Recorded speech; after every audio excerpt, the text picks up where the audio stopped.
Good evening, everyone. I'd like to reconvene the open session of the Coventry School Committee.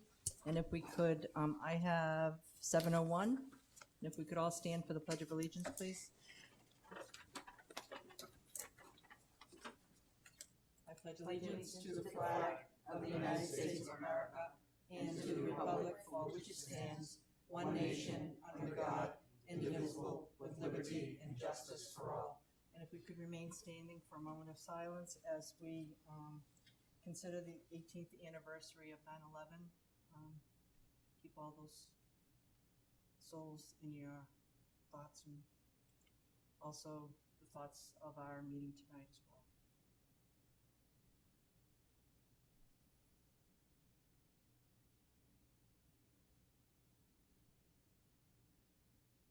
You may be seated. And Mr. Levis, if you could notify the public of the emergency exits, please. I don't know which one to use. Let's see. I'll use this one. In case of emergency, there are exits behind you. If you can exit out any of the exit doors, and when you get to the foyer, you can leave to either your left or your right to the exterior of the building. Thank you. And Vice Chairperson Dave Florio, if you could honor us with the reading of the Coventry Public School mission. The Coventry Public Schools, with community partnerships, educate, inspire, and motivate students to be lifelong learners. Thank you. You're welcome, Madam Chair. And just to inform the public, the school committee had a meeting, an executive session prior to this opening of the reconvening of our open session. It started around 6 o'clock and it was for about an hour, and the committee discussed homeschool requests, a foreign language exchange student, pending litigation, a personnel matter, and minutes of the executive session from 8/22/19. All the votes that were taken were unanimous, and they were all 5-0. That being said, is there a motion to vote, a motion to seal the executive session minutes? Madam Chair, I make a motion that the records of the executive session be kept closed pursuant to sections 42-46-4 and 42-46-5. I second the motion. All in favor? Aye. Chair votes aye. Any opposed? The ayes have it. Motion carries 5-0. Moving on to the approval of our minutes from 8/22, our open meeting minutes, which was our reference number 1. Is there a motion? Madam Chair, I make a motion to approve the minutes of the open meeting of August 22nd, 2019, as presented/amended. I second the motion. Any questions from the committee? Seeing none, all in favor? Aye. Chair votes aye. Any opposed? The ayes have it. Motion carries 5-0. Moving on to personnel. Mr. Levis, did you want to speak to any of these? Yes, in fact, typically I pull these out of the business session, meeting agenda, but we didn't do it this time. The first appointment is administrative appointment. It's Mr. Dennis Delbarone. And Dennis is the new assistant principal at the middle school. Dennis was one of the finalists. He did an outstanding job. Went through 3 series of interviews, finally with myself, Mrs. Andrews, and Mr. Coward, I believe. Was he part of that? Yes. And Dennis comes to us from the med school, where he has a really student, child-focused perspective, and again, brings a lot of new thoughts, new ideas, a lot of enthusiasm to the position. So we're very proud to acknowledge Dennis as the assistant principal at Alan Sean Feinstein Middle School. And you'll notice that in the packet also is 2A is the contract there also. Thank you. Is there a motion? Madam Chair, I make a motion to affirm the recommendation of the superintendent to appoint Dennis Delbarone, assistant principal at Alan Sean Feinstein Middle School, retroactive to August 27, 2019. I second the motion. Any questions from the committee? Seeing none, all in favor? Aye. Chair votes aye. Any opposed? The ayes have it. Motion carries 5-0. Congratulations. You probably need to come up and shake our hand.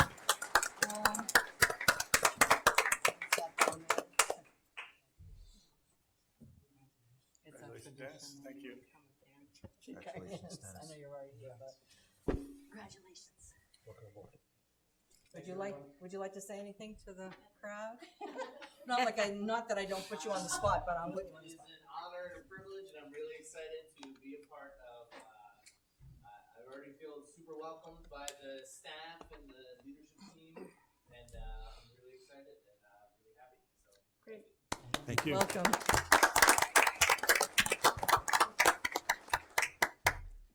they're all on their way, but we had open house tonight, so I they're gonna walk know, in. I did see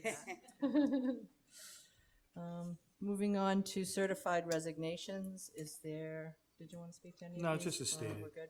Is there a motion? Madam Chair, I make a motion to approve the resignation of Alan Marcello, 1 year only, .4 carpentry teacher at the Regional Career and Technical High School at Coventry High School, effective August 23rd, 2019. I second the motion. Any questions from the committee? All in favor? Aye. Chair votes aye. Any opposed? The ayes have it. Motion carries 5-0. Moving on to leaves of absence for Ashley Wall. Is there a motion? Madam Chair, I make a motion to approve a leave of absence for Ashley Wall, physical therapist for the district, from approximately September 4, 2019 through October 16, 2019. I second the motion. Any questions from the committee?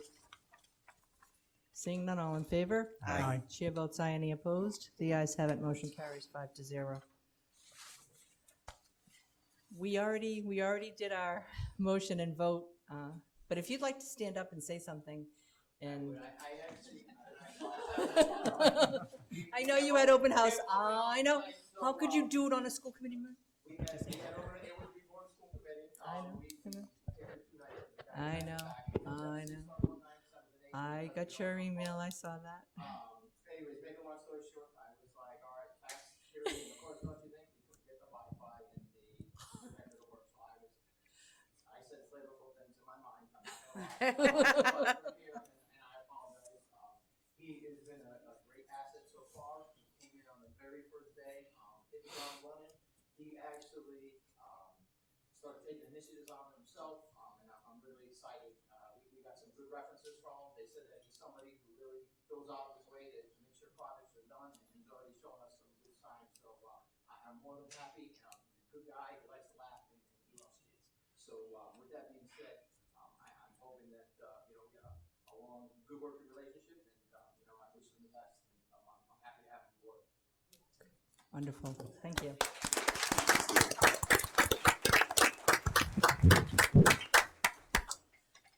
Okay, moving on to a leave of absence for Courtney Tucker. Is there a motion? Madam Chair, I make a motion to approve a leave of absence for Courtney Tucker, speech/language pathologist for the district from approximately December 11, 2019 through February 3rd, 2020. I second the motion. Any questions from the committee?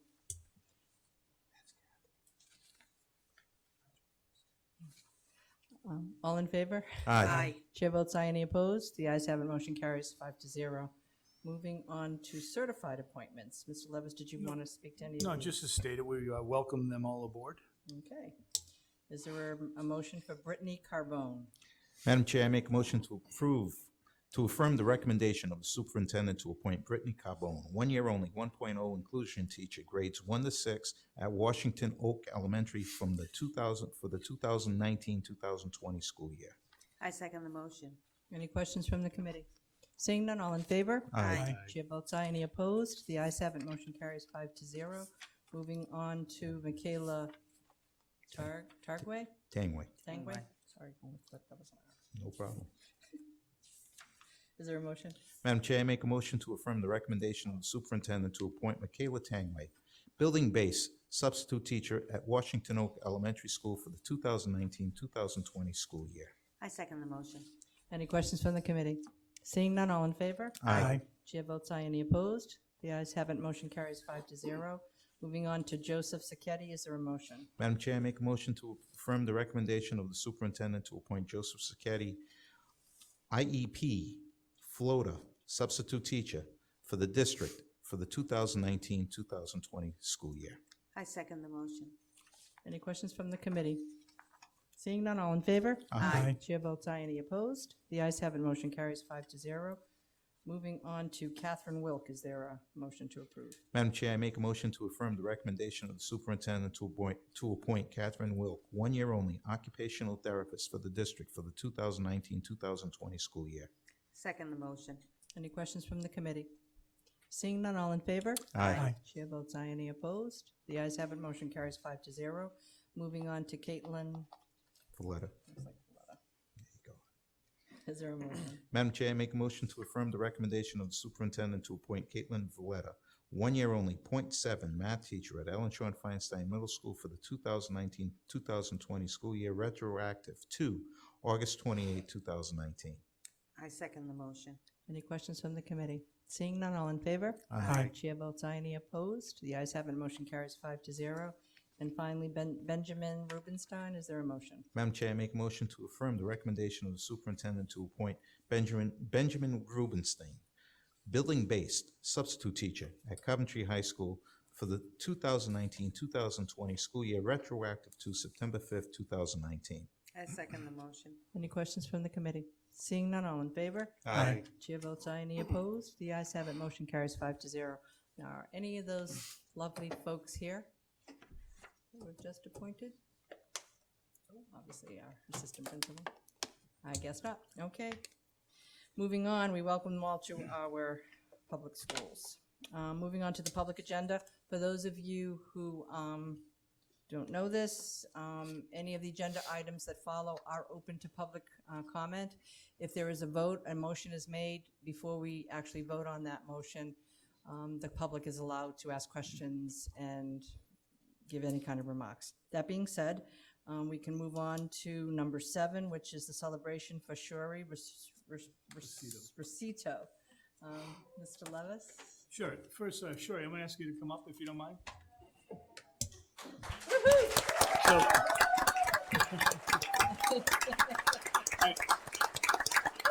so I just want to say, Shuri, we just want to acknowledge you as being chosen as the Rhode Island 2019 History Teacher of the Year, and it's a great honor. And I hope the community recognizes how many times we have brought individuals before us in the last couple of years. And I know this is a long history, but we have, when I looked at a celebration that took place last year at Waterfire, recognizing all the Rhode Island different associations and National Board Certified, Coventry had more individuals recognized, including like Sarah was a business manager or whatever it's called, business official, person of the year. We had more individuals recognized versus all the other districts combined. And I think that says something to the quality of our individuals. But instead of me talking, and I will let you talk, but I know that Ms. Maycumber is here. And come on up, Ms. Maycumber. I want you to say that. And Lisa Johansson, you're here someplace. I saw you with flowers. Right? So Ms. Maycumber is obviously the principal of the high school. Ms. Johansson is the department head for the social studies department. And I know Ms. Aronakis, you're here. You're also part of the social studies department, but you don't have to come up. You don't have to come up. But I didn't know, instead of me speaking, I didn't know if you guys want to say just a few brief words, and then Shuri, if you don't mind saying a few words. Well, I didn't know I was gonna have to say anything, but I'm certainly happy to. Shari was my student in my United States history class, and then I followed her career all the way through college, and I met with her frequently. We had a job opening in Coventry. I actively recruited her to come and teach at Coventry High School, and just feeling so fortunate Coventry made the right decision because she's never disappointed. She's just a tremendous educator, and she's a tremendous historian, which is why she gets the Gilder Women Award. The Gilder Women Award really puts a lot of focus and energy on the historical part of it as well. So with that said, Shari's doing a tremendous job. She's going to continue to do a tremendous job, and I learned from her. Thank you.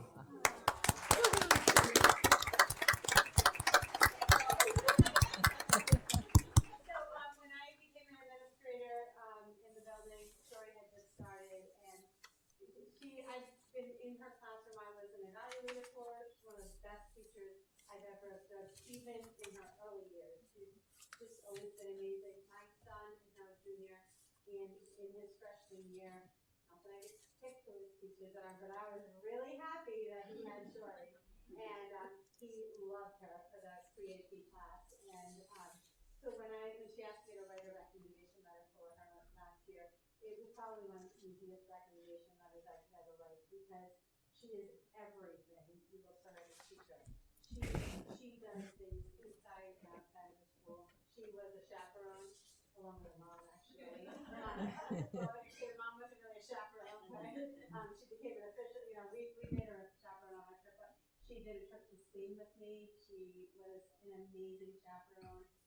She just takes kids in, and even kids that really didn't even belong to our school. We had a few kids from Thurston. She followed those kids after we came back. She showed up at their work at an ice cream place in Springfield. She just loves kids. She is, but she's just such a solid teacher. She's so well prepped. She knows her content better than anyone. She's pretty amazing, and so I wasn't surprised at all. I knew when I wrote the letter, not because of my letter, trust me, it wasn't my letter, but because of just who she is, that she was definitely going to win the award. There's no doubt, and I'm just really happy and proud.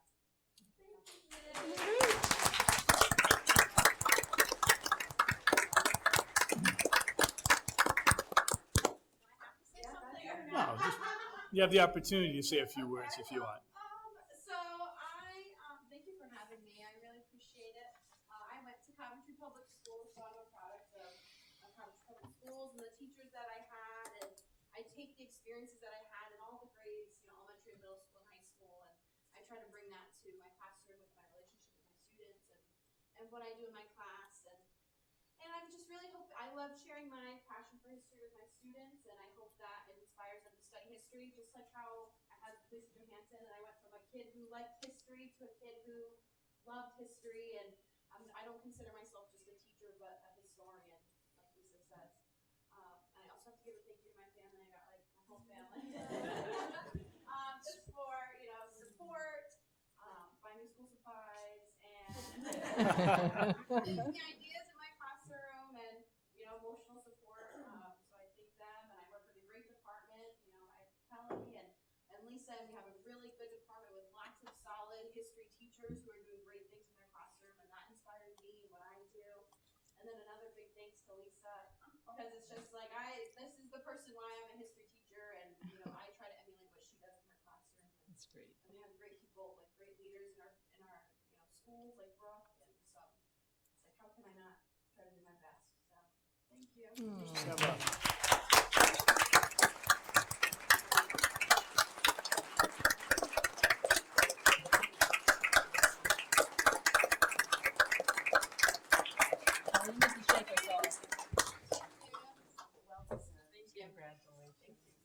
Thank you.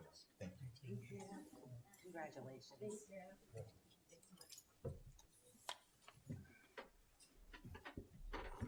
I just think it's really wonderful that your family's all here. If you could all stand up, I want to embarrass you completely, and just because you've raised a great kid.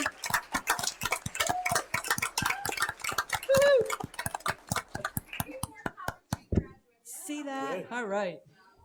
So we are so proud of you and happy for this honor. I don't know if anybody else on the committee wanted to say anything. Are we good?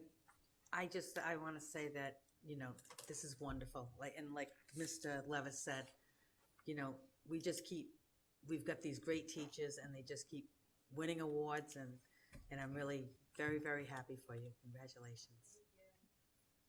Can I just have one more thing? Sure. Oh, yeah, go ahead. I do want to say also, she's doing a tremendous job district-wide at this point, too.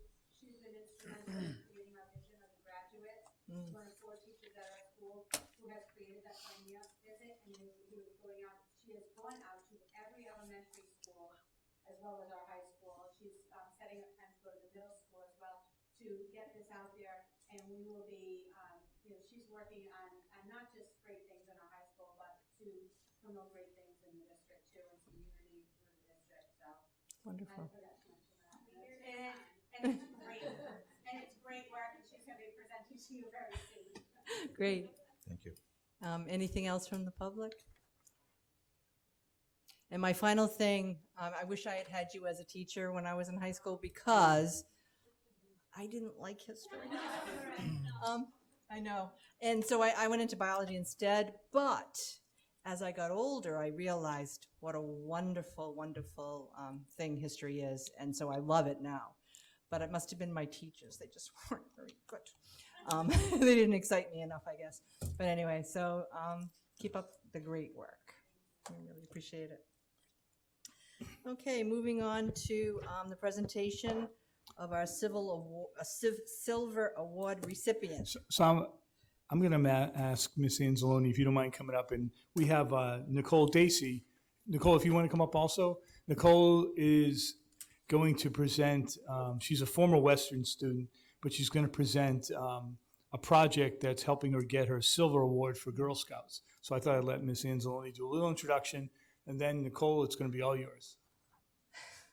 So Nicole was a Western student, but once a Western student, always a Western student, right, Nicole? And so she came back as she was going for her Silver Award for Girl Scouts. And in case you don't know, it's the highest award you can go for as a cadet in the Girl Scouts. And they're looking for a student or a cadet that shows leadership ability, they're determined and dedicated and organized and pull the community together. When I think about what our mission statement is, about bringing our community together, and this project that Nicole did at Western was an ideal project to help the community together at Western. So I'm going to let Nicole tell you about it. My name is Nicole Dacey, and I'm in 9th grade. I'm also a senior in Girl Scouts, and I'm working on earning my Silver Award. To earn a Silver Award, Girl Scouts are required to complete a community service project. This presentation is about mine, and it's called Project Read.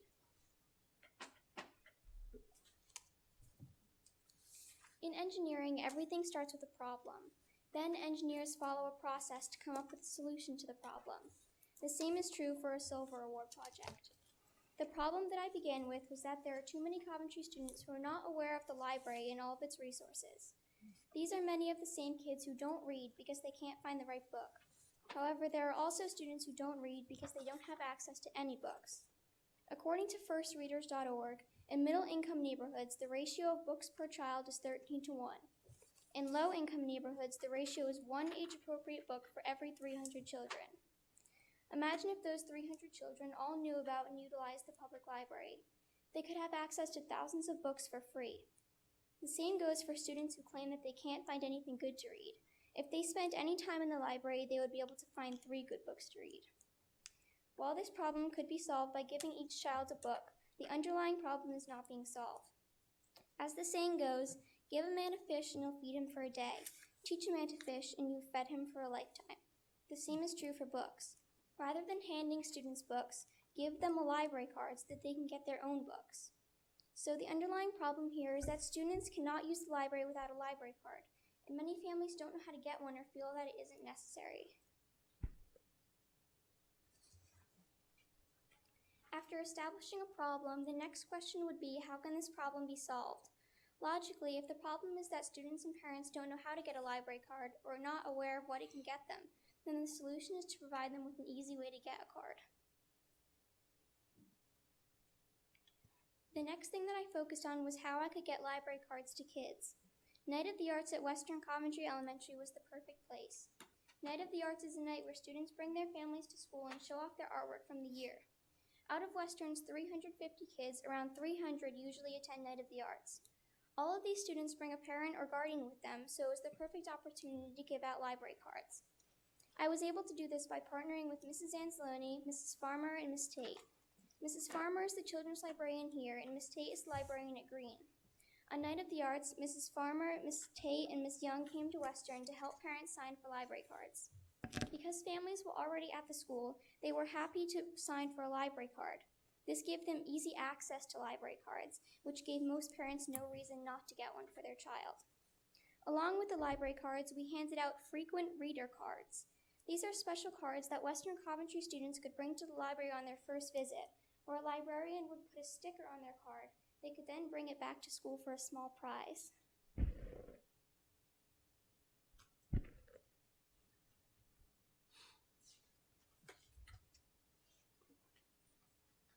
sorry.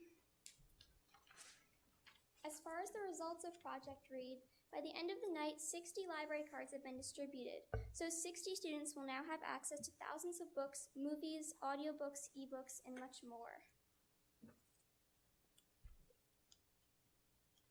As another way to draw students to the library, I worked with Mrs. Gauthier, the art teacher at Western.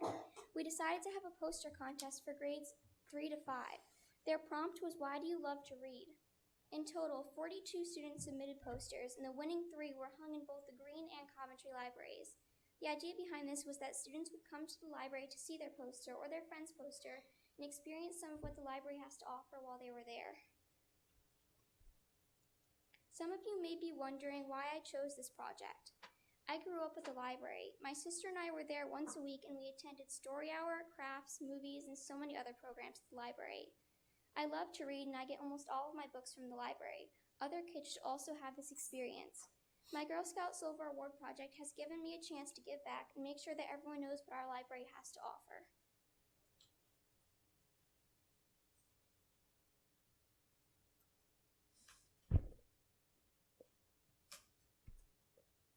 Thank you so much for listening, and I hope that you enjoyed this presentation. I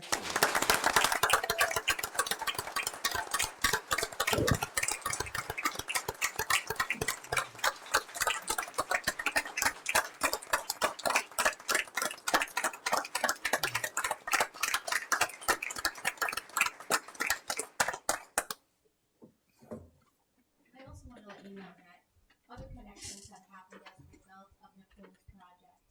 First of all, the Green Library has started an after-school program on Thursdays, which has an overwhelming amount of students from Western that have joined. It's grown so many that we already have to have a second session. So those students have, she's connected me and the librarian, and the two of us have worked together to put together more programs. Also, the librarians would like to be at Western every year, and we're hoping to try to connect with the other elementary schools and make these things happen. So, Nicole, you've done a lot of work, but you've also connected our community for a lasting impression. Thank you. Thank you. Amazing.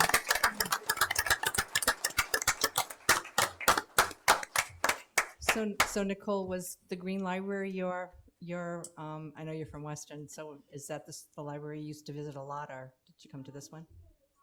Yeah, you come here. The Green Library is beautiful. I love that little place. It's so cute.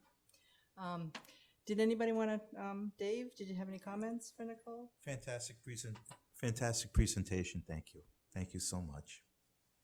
Luke? Nicole, you did an outstanding job. I actually was at the Night of the Arts when that happened, and I'm impressed now that I go back in my memory to what was happening and the results. And the fact that my own son, Parker, is looking at this program on the Thursdays. We just had a discussion on this. So the effect that you've had in what would seem a relatively simple thing, we have libraries, we never made that connection. And you made it easy and accessible and personal for children to kind of get re-engaged in the community library. I applaud your effort. You did a great job. Thank you. Donna? Did an excellent job. Really, you were very articulate. Your presentation skills were there, and it's just a wonderful project. You really did a nice job. Thank you. James? Terrific job. The results speak for themselves. 60 library cards distributed. That's significant and terrific. I love the library. I actually have my library cards sitting on my desk at home because I use their online services daily, it seems, their database and whatever else they offer online for ebooks. So terrific job. Really, really great effort, great results. When you're a little older, I'm going to recruit you for voter registration initiative. No, I'm just kidding. But no, be very proud of yourself. Great job. And finally, I think you did a wonderful, outstanding job. Takes a lot of guts to get in front of an audience this big, so I applaud you for your leadership ability. And I don't know if you were nervous, but you didn't appear to be nervous at all. So you did an absolutely fabulous job, and we all learned something, I think. So that's the great part. And you should feel really proud that I kind of like the whole idea of it. I mean, libraries are just wonderful, wonderful places.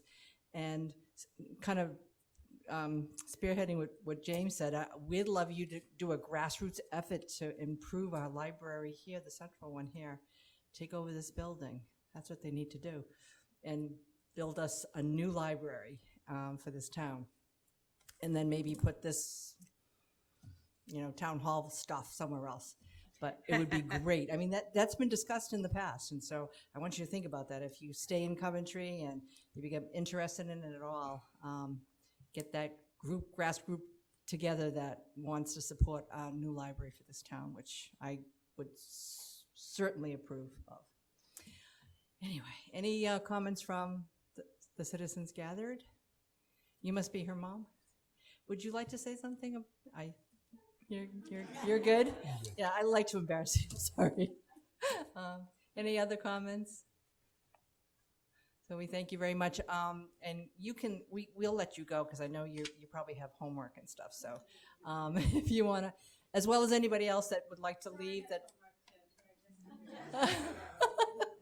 So I know there's some other people back there maybe that might want to leave too. So feel free. We won't be hurt. So if Nicole, if you and your mom want to leave, that would be perfectly fine because I know you guys have homework. So thank you so much for presenting. We really appreciate it. Thank you.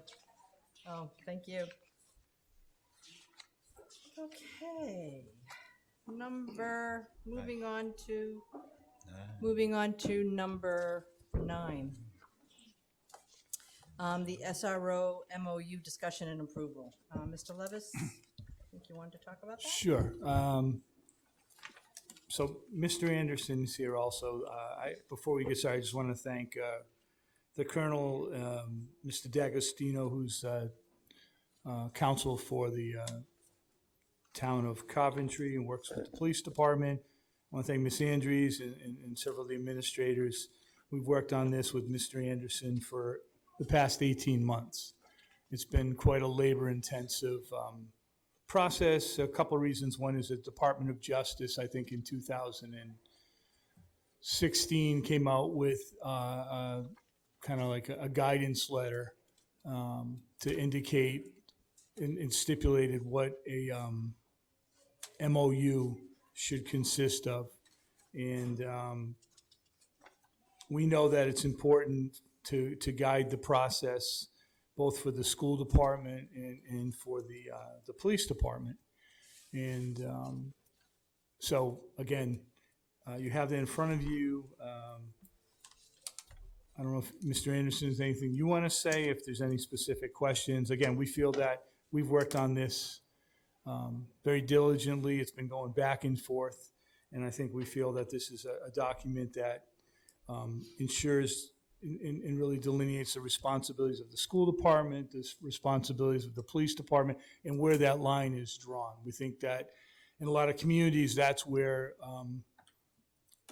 scenarios take place when there isn't, where school department administration wants to pull an SRO into a disciplinary situation, or there's no guidance in terms of how the SRO should get involved, and they're able to just pick and choose. And so this is very, very clear. After this is approved, there'll be training that's going to take place at, both in the school department and with the police department. We've both all, reviewed this, but again, we wanted to bring it forward to the committee. So, Were there any questions for the superintendent? We're all good? Okay. no questions for Mr. Anderson? I think I've hammered you guys enough on this over the past No. month, so. No, it's been a long, I mean, I think, long process, but I think one of the things it shows, the last thing I'll say is that we have a really, I know I'm a broken record, but we have a really good working relationship with the police department. They're truly partners. And I think we were both passionate about this. There were some areas where we both, we agreed to disagree, and we just kept on, dialogue. Nobody dug their heels in. We kept on discussing this till we could come together with something that we felt really supported our mission. And we're fortunate, like I said, after this is voted on, we're going to move up, and then I will introduce you to our new SRO. So, Okay. Are we ready to move on this? Madam Chair, I make a motion to approve the SRO MOU as presented / amended. I second the motion. Any questions from the committee? Anything from the public? Any comment? Seeing none, all in favor? Aye. Chair votes aye. Any opposed? The ayes have it. Motion carries 5-0. And, yeah, Mr. Levis is gonna take a moment from his agenda item on 17, which is the first item. If you look, the first bullet, and he's going to introduce our new SRO.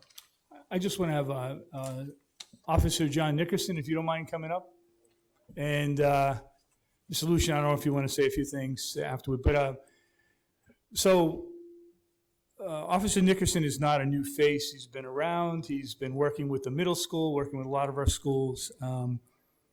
I got to say, I'd seen Officer Nickerson around, but I really met you this year, and I mean, I can't imagine, and I know this sounds a little cliche, but a better person for the job. I mean, just so student-focused and I've never seen you go by a student without high-fiving them. I don't know, you must have hand sanitizer somewhere all over the place. But you're just amazing. I mean, and I know people feel better. I mean, I know there's different opinions about SROs. I have always been very supportive. But like any position, you can have a great job description, but it's about the person in the position. And just seeing how one person can impact the culture. And I know there's a lot of work, and the culture is the community, but you've really made a difference and start, like, Mr. Delbarone was saying, being appointed as the assistant principal, just really an upbeat, positive, can-do attitude, and you bring that every single moment. And so, I mean, I think we're so blessed to have both you guys on. But, Mr. Lucian, did you want to say a few words, and then we'll turn it over to Mr. Nickerson? Obviously, I want to thank everybody for involved in the MOU that you guys did, because that's what brought us to get our SRO, as well as the grant that Sanford wrote, so that we could get that money and get an SRO. The community is excited about it. We're excited. A little bit about the day when the interviews were happening. I made it a point to really just reach out and just say some of the things a little bit about John. John came to our school without ever asking. Every time he was in the area, he would come to control period, he'd come into school, he'd go meet the kids, say hi to them, walk around, give them high fives. He was a very detail-oriented. He has a logical process when he's doing things. He's very student-focused, and anytime that he deals with it, he uses good sound judgment. So those are some of the things that I was hoping to get. My fingers were crossed. We did get that, and I can't be more excited to have him. We can move her as tiny and small things, but we just can't stand up with like Dennis does. I was very fortunate to get a few more team members that are they love kids. They're here for the reason, not the paycheck. I don't know if I'm sorry. Yeah, you can start. I was going to say, when I look at you, I feel like I'm looking at a mirror. Yeah, in the 1980s. Yeah. Thank you. I don't know, I you want wanna to see say a few pictures. words, I want to see pictures. Do you mind has more talking in hair. the microphone? I'll speak in that microphone so I can kind of face it. Hope you don't mind me telling you what to do, but It's nice to be in here and not be testifying in court. That's exciting. I know. So if you don't know, and this is a good thing, this is where our traffic tribunal court is in our municipal hearing. So, albeit you guys didn't really have a decision as far as which officer came, I hope that you find that the department selecting me was a good selection. My goal, number one, is to keep everyone in the schools, staff, students, everybody safe and feel comfortable there. And obviously, I'm there to enforce the law also, but that kind of comes secondary. I want to be a role model. I want to be a leader. I want the kids to feel comfortable. I'm not there to scare kids. I hope I can just continue to do that, and I hope you're happy with the selection, and I hope I can, prove myself to you guys as a school committee and member. I don't know who member of the community or school here, but I hope to continue that and just. I have an open door policy for anybody who wants to come. If I'm in my office, unless I have something confidential going on, my door's open, and I try not to be in my office. So, because if I'm sitting in my office, I'm not really being effective or doing anything But if I am in there, I want everybody to come in, stop in. I got snacks. Oh, Craig will be there. So, I'm sure they're healthy snacks. Fruit, a banana. so does anybody have any questions for me? I'm more than happy to field any questions if anyone had any questions. Another thing that I didn't add to it is he was also trained by a resource officer at the high school, Paul Pacheco. Oh, nice. Good friend. Mhm. He's also probably one of the best SROs that I came across and ever worked with. He's part of our SWAT team. So another thing, so we talk about safety, he knows our building. They trained in our building last summer. Yep, we trained last summer. I'm a member of the SWAT team, so we trained throughout the building. It's just there's a lot of good things. We feel safe, and again, we're happy to work with. We have some good members. Great. Thank you. Thank you so much. Thank you. Welcome. Craig, really- joking aside. You're more coffee oriented than snack anyway. That's all good. All right. Okay, going on to number 10, which is oh, I'm sorry, what? No, I'm just Oh. curing Miss Andrews. Oh, okay. Discussion approval of a field trip, and I believe Mrs. Texera is here. So it was our reference number 4.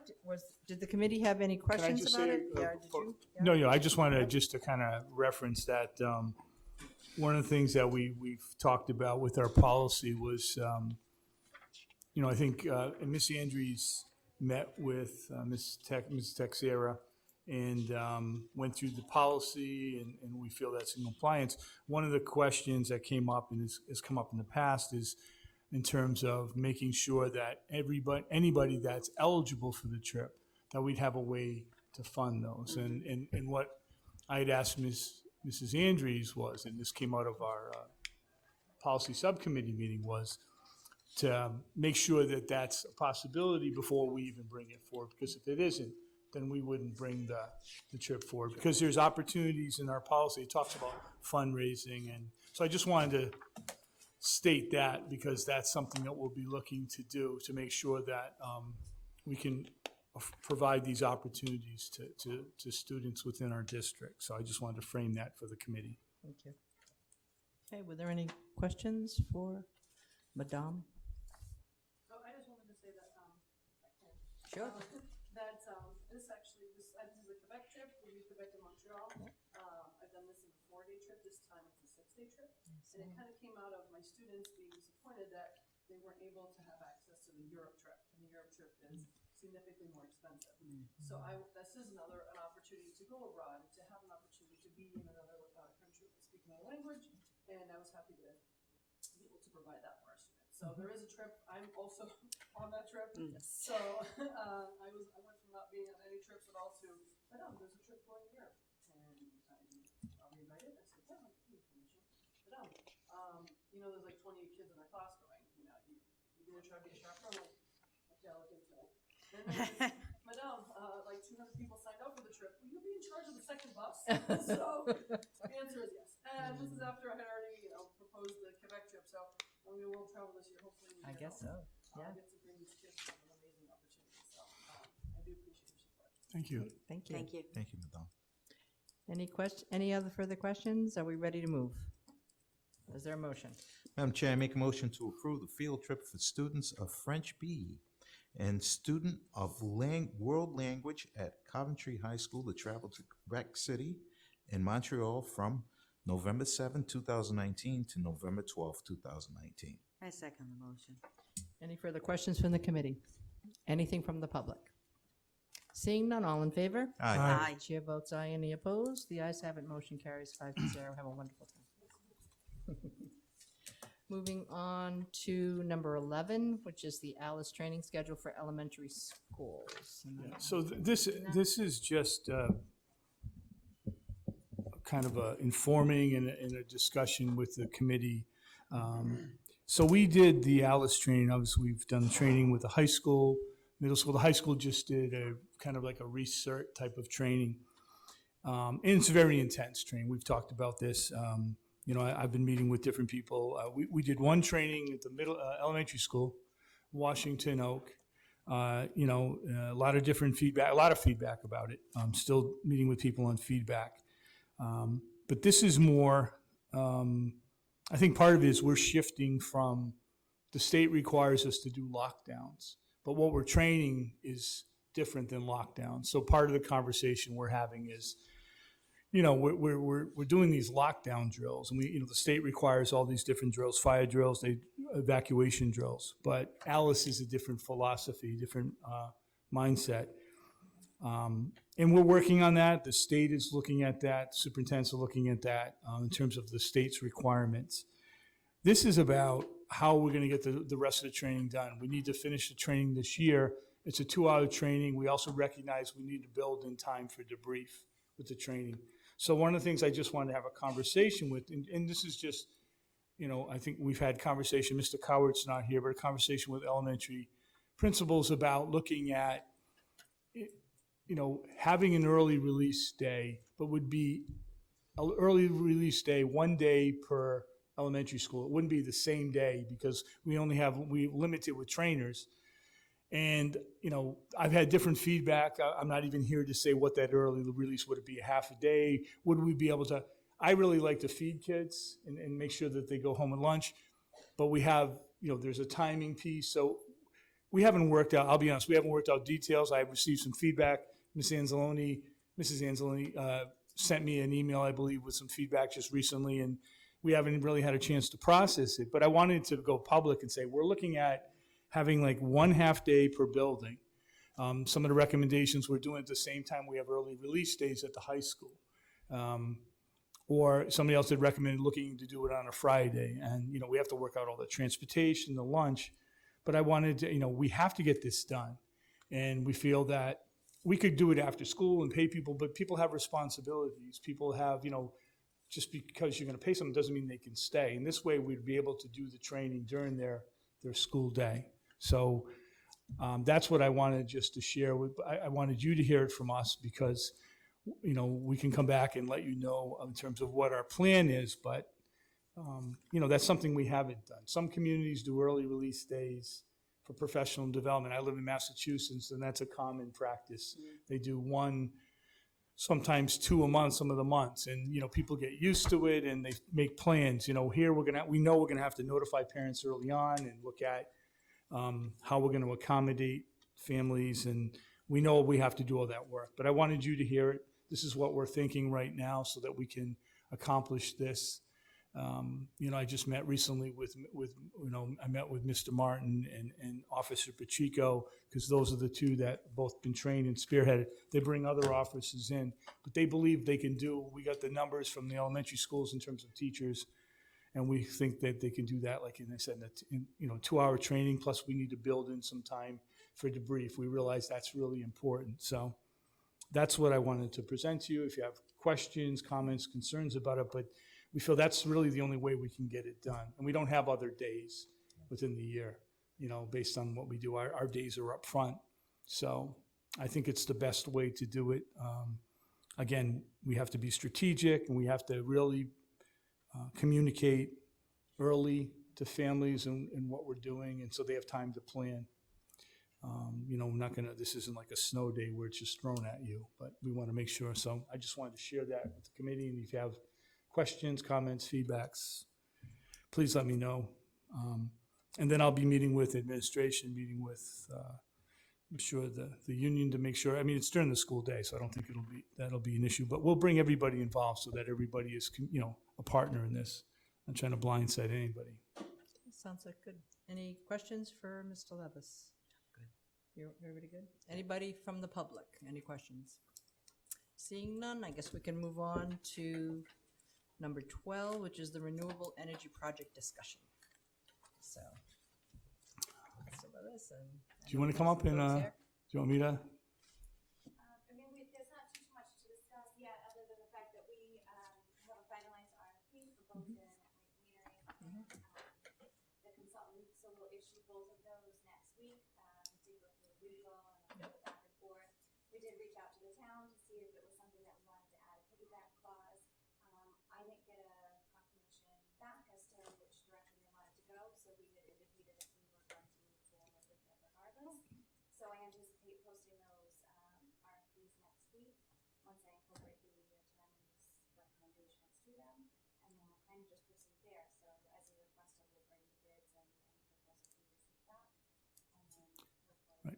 I think the important piece is that, and remember when Chris Kearns came, he had sent up follow-up emails with us. So this is the whole net metering where this isn't about putting solar in Coventry or on our roofs. That's something that we could talk about at another time. This is tying into projects that are in other communities. And we figured out, and correct me if I'm wrong, but we looked at our data, what we spend in electricity, approximately $800,000. And looking at, a conservative estimate that was presented was about 20%, maybe $160,000 savings. The reason it's so lucrative is that there's federal incentives, I guess, for lack of a better term, that's given to these projects. That incentive money changes in October. So right now it decreases. We know that Charahoe and Exeter West Greenwich have already gone through this process. And I think, especially with the budget, and we're starting the conversations already, we need to make sure that we're proactive in doing what we can do to save. And I think this is a way that, to me, it's, again, it's a no-brainer. We'll be bringing those bids back to you and give you the entire bids as you requested, which makes a lot of sense. And the consulting fee, in terms of the financial consultant that comes in, that fee is paid for by the company. So even though there's a fee up front, that's paid by the company, the project.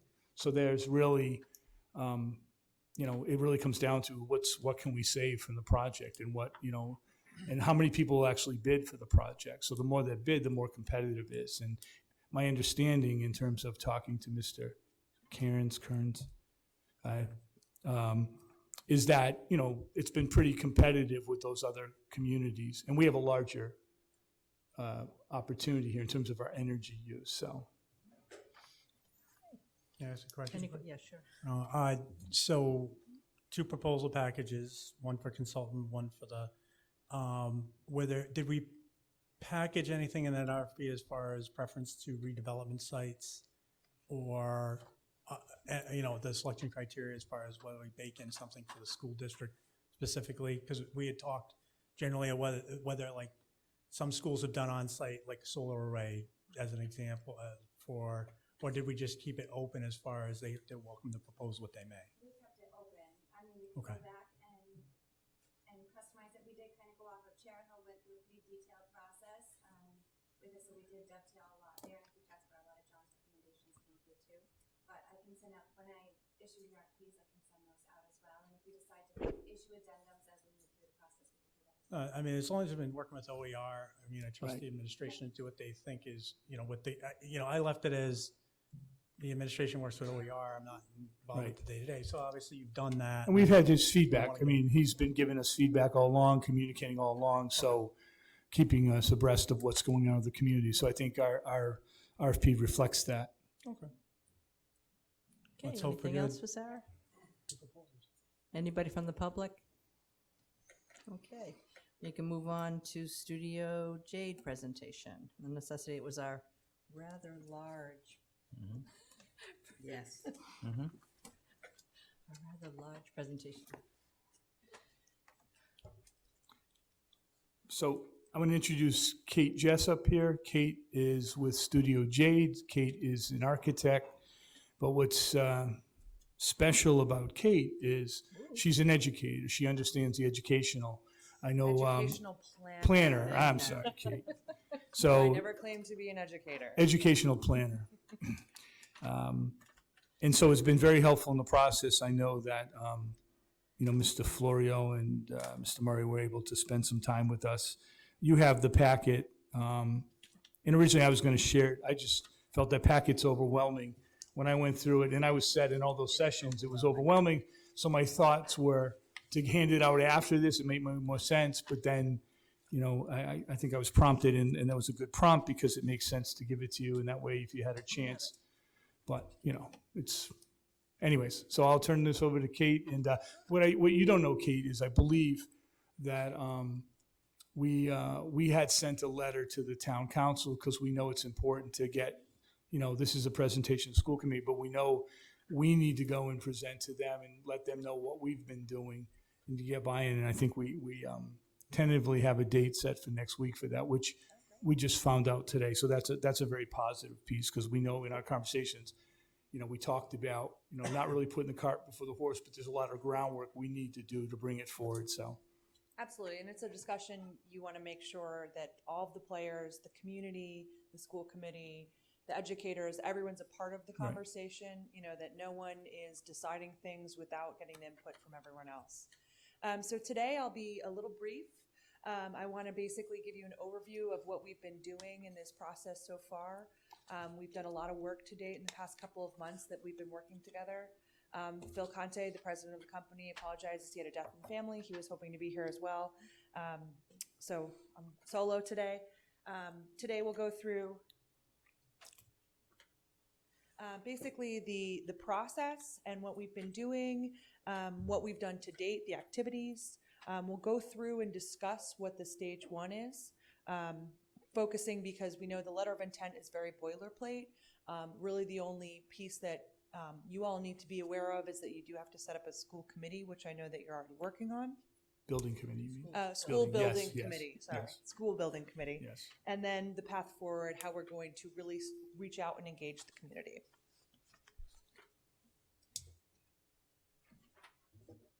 So the first step in the process of RIDE, which essentially puts you into the game. You get your ticket and you're allowed to be in there. It does not require you to do anything. You can sort of drop out at any point. There is no requirement for you to build anything, to do anything. It just says that you're interested in participating in the process. Part of that is you are able then, once you're admitted to the process and you're on the track, to receive state reimbursement for any projects, whether they're a new building or they're renovation work that entitles you to the minimum 35%, which is your reimbursement rate, and depending on the project, any incentives that exist currently. So the first step is to submit that letter of intent that I just mentioned, which gives you the invitation from the state to enter the process.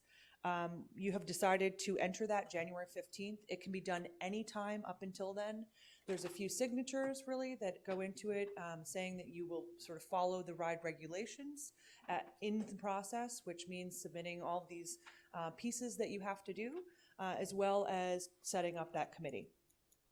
The first real piece of sort of hard work that we have to put together is the stage one, which would be due February 17th of 2020.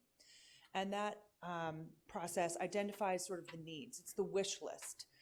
So again, this might be more, but usually almost always is more than what you'll end up building or doing, but it identifies through the community and the educators what they'd like to see.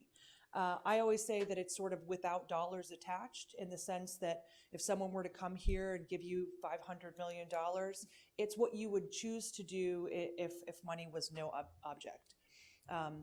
Then the stage two, which is due September 15th of 2020, then that's where you have to rectify the project and really make sure that it is something that the community completely supports. You have to get their voter approval. It is something that the town, it fits in the debt ceiling, that the town supports. So that's really when, as a school committee, a town council, as a community, that everyone really needs to come together, the understanding of what the project becomes. And when you submit that in February, it goes into the state, and then February, in the next couple of months, they go through and they sort of fine-tune things, and that's where a dollar amount is attached to a building. So whatever building projects you decide to move forward with, the state says, I'm going to give you this amount per building, and that's what you're tied to at that point. You can't go back and ask for more money without going through this whole extensive process again. And that basically is the solution to the problem and the need that you identify in the stage one. In November of 2020, that's when you'll get your approval.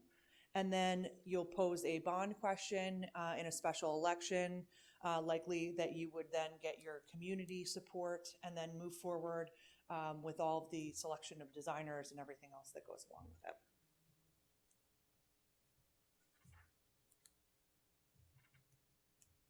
So to date, we've been working with you guys for a couple of months so far. We've done quite a bit of data gathering. Part of the stage one, a lot of it, again, is more boilerplate. We have to look at your demographics, how many students, what classes are they taking, what types of programs are you offering? What is your special education? What is happening in your school buildings, which we'll get to in a little bit. And all of that is really just a lot of information that helps us understand sort of the baseline for what Coventry is. Obviously those facts don't make you who you are, but they help the state to understand sort of where you are and where you're moving. Additionally, we've created base plans of all the schools. I personally went and met with all of the principals, walked all of the schools into just about every classroom. Where we walked in, we identified what content is being taught in the area, what it's used for, what it's supposed to be used for, but it's become something else now, and how they're making it work. A lot of times the data fails to identify what the boots on the ground are actually doing, and some of the things that they're doing wonderful work and making it work, sometimes in spaces that are working against them as educators. So we want to tour the building so we really understand what some of those challenges are on an individual level. Just because you have an ELL classroom doesn't mean that it's appropriate, that it has natural light and ventilation, just as an example. So we want to make sure that all the spaces that students are being educated in are appropriate, that the teachers have the appropriate space to prepare for their lessons, so that teaching and learning can be facilitated in the best way possible here. Third, we've been doing facility assessments. We've had engineers and architects go through the school buildings. They're continuing to do so, documenting in a more in-depth fashion than the Jacobs report did, all of the things that need repair work. Part of the baseline for where we start is, what would it cost if you just wanted to fix your buildings up to how they were the day they were built? Now, of course, that doesn't have make any changes to the educational relevance to these buildings, many of which are out of date. The teaching and learning that was built in the 60s and the 50s and 70s is not what we're doing now. So we use that as a baseline of just to fix, which is windows, walls, roofs, that type of thing, which is an important metric. It allows us also to understand what parts of the building are of better value so that we can work with those if they are in better structural condition, for example, so that we can make smart, cost-effective decisions when we're thinking about making change. As I mentioned, the principal interviews, so during those meetings we walked.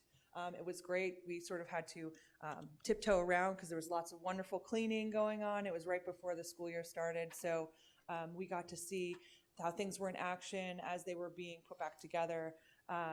It was a great opportunity for us to see again how things are happening, what they're doing in the schools, to give us a real life sort of take on it. We hope to sort of do that again. It's not the only time we'll be in the schools. It's a lot different when there's children there.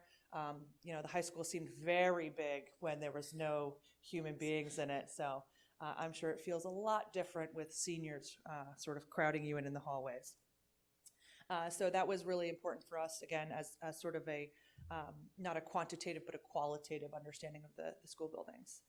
And then we've done a number of executive leadership team visioning exercises. David Stephen, who's one of the curriculum founders of High Tech High, is a professional educational planner and former educator. He came in and was the leader of these discussions. We had teachers, parents, community members, educational leaders in the district, special education folks come together and talk about the direction of the district. We many times mentioned the vision of the graduate and trying to tie that type of conversation into what we want to see, what kids want to know as they are leaving Coventry, how we're getting them back to Coventry, like so many of the educators that we heard here today, and how you're sort of engaging them and keeping them in and exciting about learning for forever, in a way that sort of that life learning skills.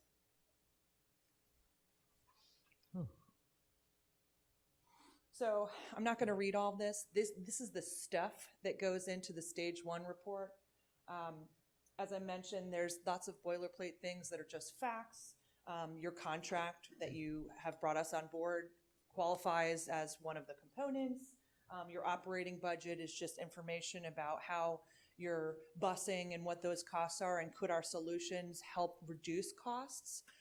For example, anytime you're building a new portion of a building, an addition, renovating. You're putting in all new LED lighting, things like that, which will reduce operating costs, which I know is very important. We don't want to be making foolish decisions as we move forward. We want to be making sustainable, not in just collecting rainwater, which would be great too, but also in making sure that these are sustainable decisions that for the next 50 years can be moving forward. So all these pieces are things that once your letter of intent is submitted, that we will continue to work through to make sure that they're submitted in a timely fashion to RIDE, the School Building Authority.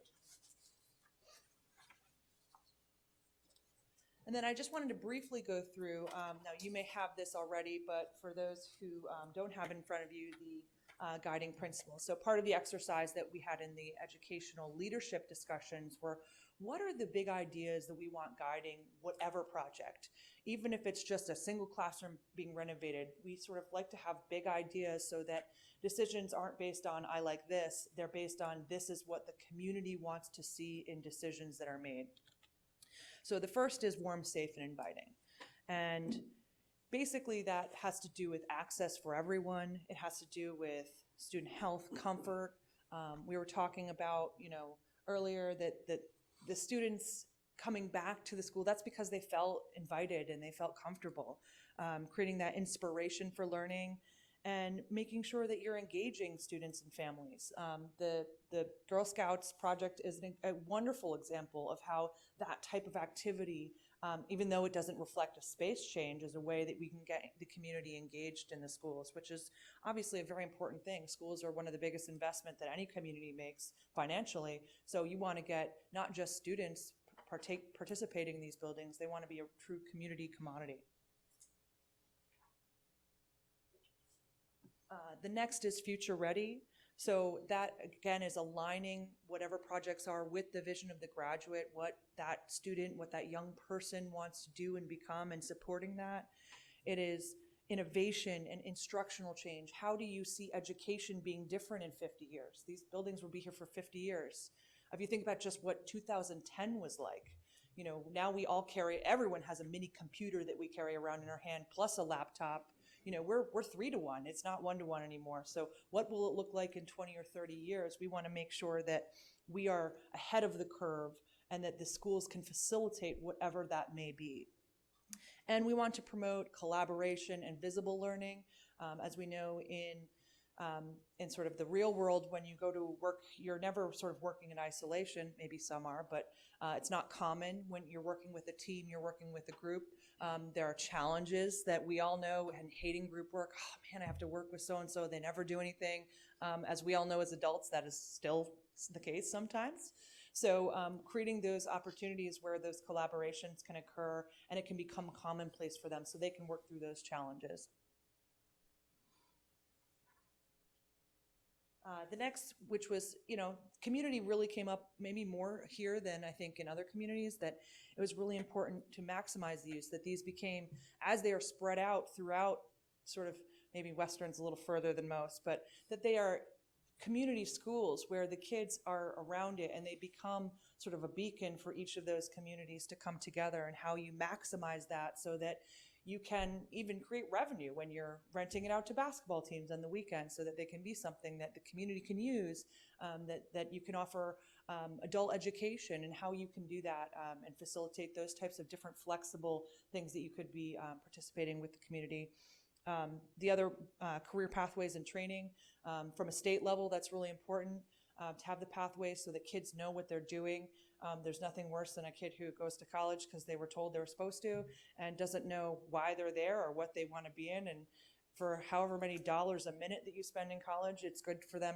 We need to teach them to want to be there to pursue something and have them have interest in things.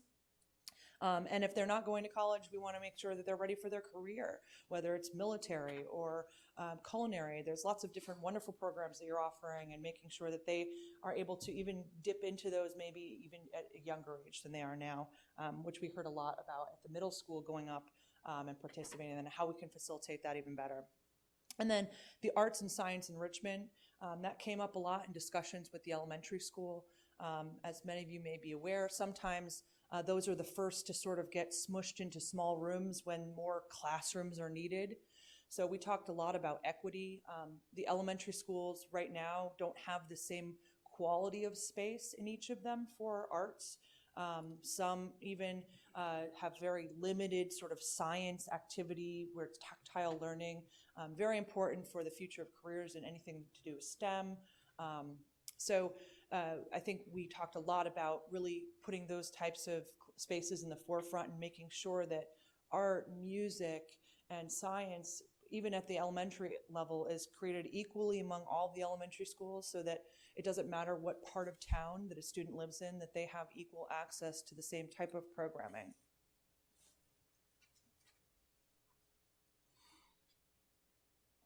That's sort of the segue to equitable access.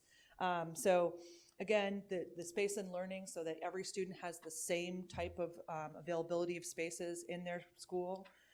Technology resources, in touring the schools, there is some technology, but I think that there's an opportunity to really, should we be going into space and should there be changes, 2 sets of outlets, which was very normal back in the 50s when these were built, really doesn't support the type of technology and learning that they're doing in the classrooms now. So how do you, even those simple things, by providing more outlets so that kids can be utilizing the technology that they have in the carts and everything. And then, making sure that students have access to light and views. Just their circadian rhythm alone, science supports this completely, that, if we sit in a dark room with no windows, it's the casino effect.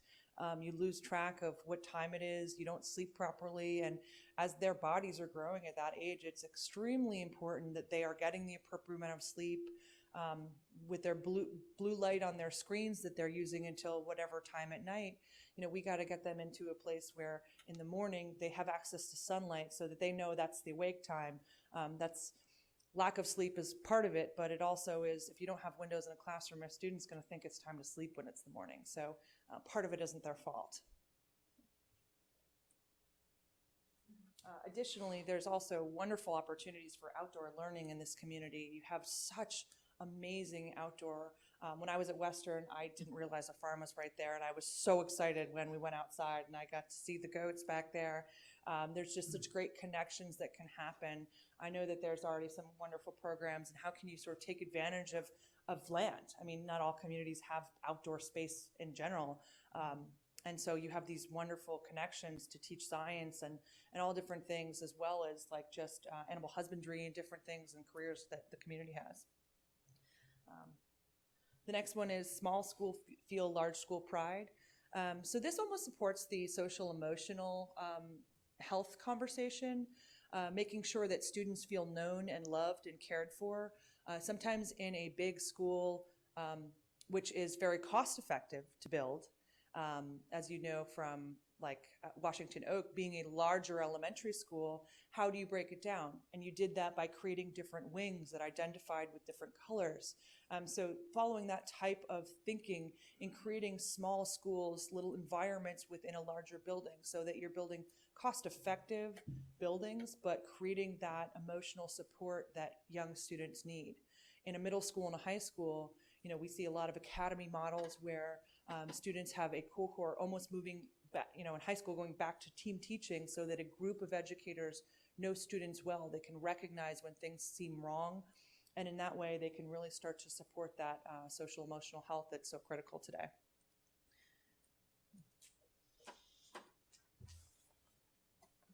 Madam Chair, I'm going to the bathroom. So school is a community resource. Again, community access and connections, career tech, adult ed, how those become places where that can happen, and how we can also take advantage of different businesses, local partnerships to create these global citizens. One great example that I've always found is when I took language, we were sitting with our headphones in our little detention desks, reciting things. Now you can Skype with Russia. You can communicate and put whole classes of young people together. And I know from when, AIM came out when I was young, that's how I learned to type. It wasn't in typing class. So giving them that authentic understanding of how to communicate, where you're sort of using your hands, it's totally normal to try and communicate, and how you start to, they want to learn how to speak so they can talk to their friend in Mexico City better the next day. So those global citizens and understanding of what is happening outside of not only this town, this state, this country, but how they can be better people. I mentioned this before as well, sustainable. So it's efficiency, it's affordably, making sure that, like I said, bigger buildings are more cost effective to build. There's no question about it. You're building one mechanical room for more students, it's cheaper. But we want to make sure that we're doing it the right size, that we're balancing that sustainability with affordability, that we're also bringing in green elements. So we talked about where you have a well at Western Coventry, could you start to collect rainwater and use it for toilet flushing? And that would also be a way to teach students about, recycling water, and it would be a great way to tie in curriculum and technology to save money and provide more water to the students. So it's a learning experience as well. And that would be a way to sort of sustainably create an ability for the building to be functional for a longer term.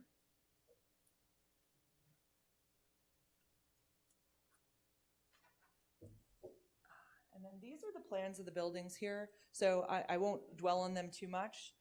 You can see that these were kindergarten rooms, and in this school they're still functioning as kindergarten rooms. That's not the case for all of them.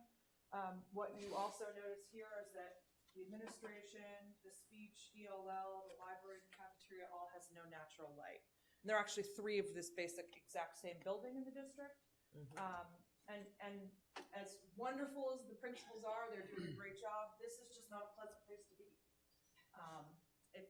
For the adults or the students.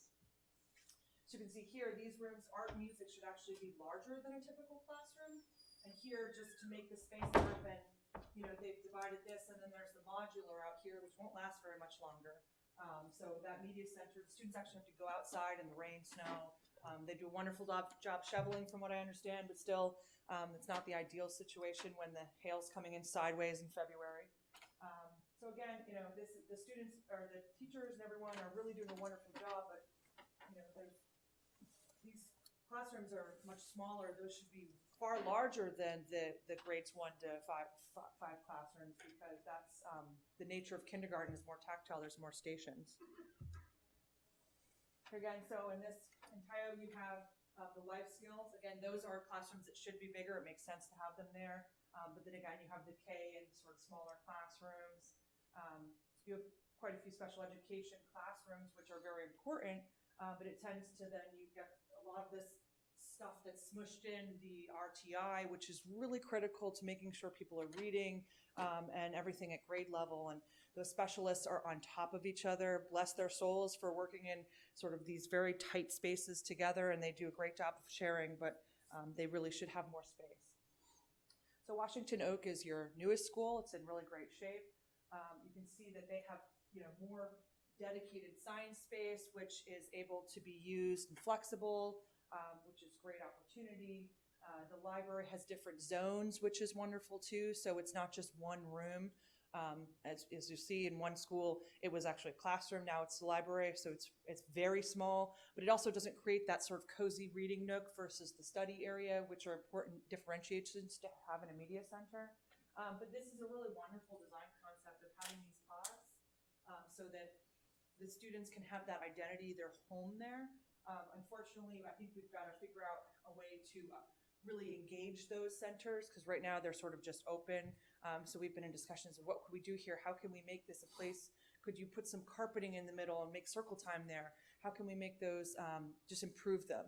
Obviously no big change to this facility, but it is one where I think there are small things that can be done for no to low cost, which would really make big change there. Western Coventry here, this is actually the second floor, so I don't want to confuse anyone.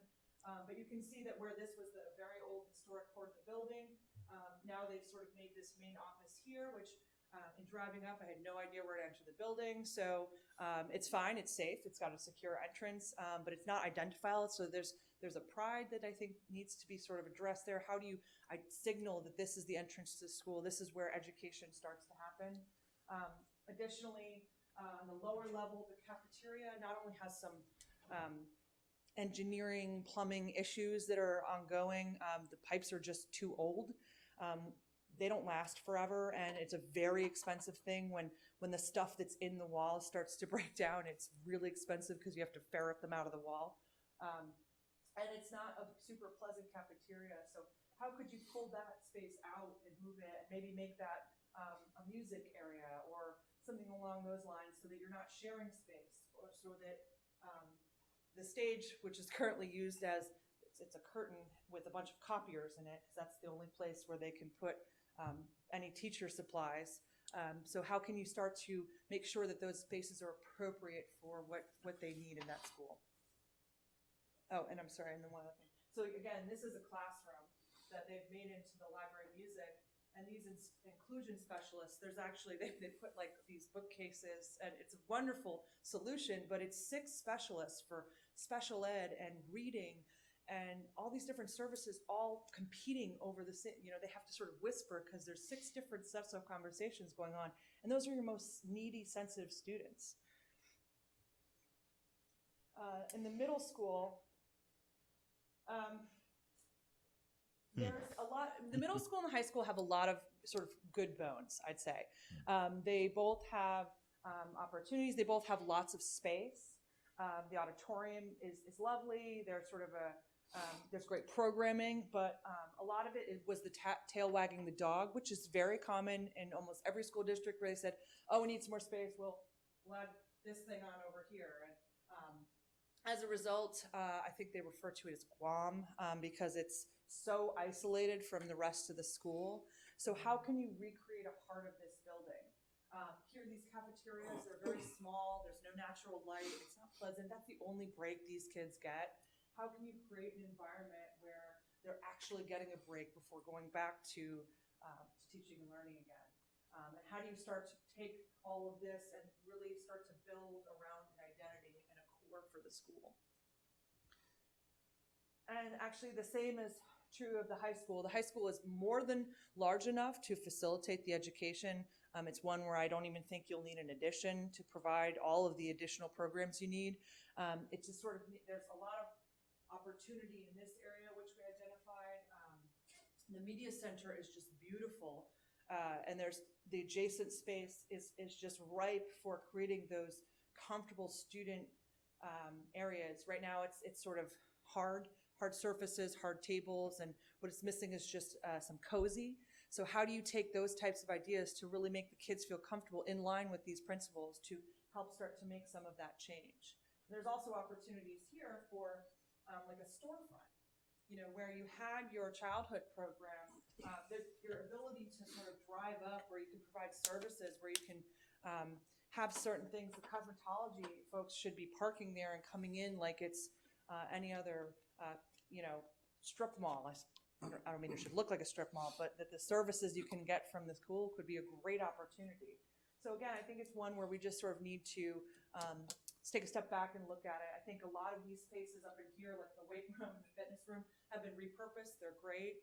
They're even maybe the right size. They're just not necessarily fully appropriate for the right HVAC. We all know how smelly teenage weightlifters can get, so it's kind of not the great spelling area, which we can obviously solve with HVAC. So just some of the things that we started to identify as we went through the buildings. But obviously we're not making any decisions yet. These are just things that we've started to look at. All of these discussions, these high-level blue sky ideas, have to eventually be applied to your buildings. I get very excited when I go in and I see spaces that I can just start pulling walls out and making change and making comfy, cozy spots for kids to learn and teachers to teach. So I think that there's so many wonderful ideas in this district. You really have great opportunities. We're just starting. We've just got our ticket. We're sort of coming in to everything, and I think that you have a lot of wonderful engagement that I can't wait to hear about the community. I don't live here personally, so I know that all of the wealth of knowledge is in those community members, those people who may be generationally here, who know like, well, it used to be this, that's why it's like that. So we're really excited. Our next steps are going to be to go to each school individually and sort of engage that school's community We hope that you all can be there, as well as all the community members. Hope, that there'll be public meetings so that everyone can come in, not just those school community, but perhaps the entire community, so that we can find out, because what I learned is that every school is different. They all have different types of kids. They all have sort of a different identity. So the solutions would not be one size fit all for each school. It's going to be, what is that particular community value, and sort of getting that input is really important in the process. So we'll host a workshop at every single school. We do it in the evening, so making sure that parents can be there, so it's not during the day or during the workday. We'll continue to meet with the educational leadership to make sure that we're not only refining the vision, but we're double checking to make sure, is that what we want to do? So those guiding principles are what, in a few months, we have to make sure we can revisit those when tough decisions have to be made, when you're sort of aligning cost, that you're really speaking in the best interest of those guiding principles. And then we're going to make sure that we share all of this out. Whatever solutions are determined from all of the groups, and with our sort of expertise layered on top, what does that look like, and making sure that we're not making decisions before we sort of double check, is this what we've heard correctly? We can be wrong, so we want to make sure that this community supports everything that's going on. So maybe that wasn't very brief, but we've been doing a lot. So I appreciate your time, and if you have any questions, I'm happy to answer them. Thank you so much. Craig, did you want to follow up with anything, and then I'll Just briefly, I mean, a couple of things we've always talked about, both with the committee, publicly, as a group. We have an opportunity in front of us that we won't have again. I mean, we're using, I think I have to reiterate that we have $150,000 that we're using to go through this process, and this isn't about, construction next year. This is about, this long-term process.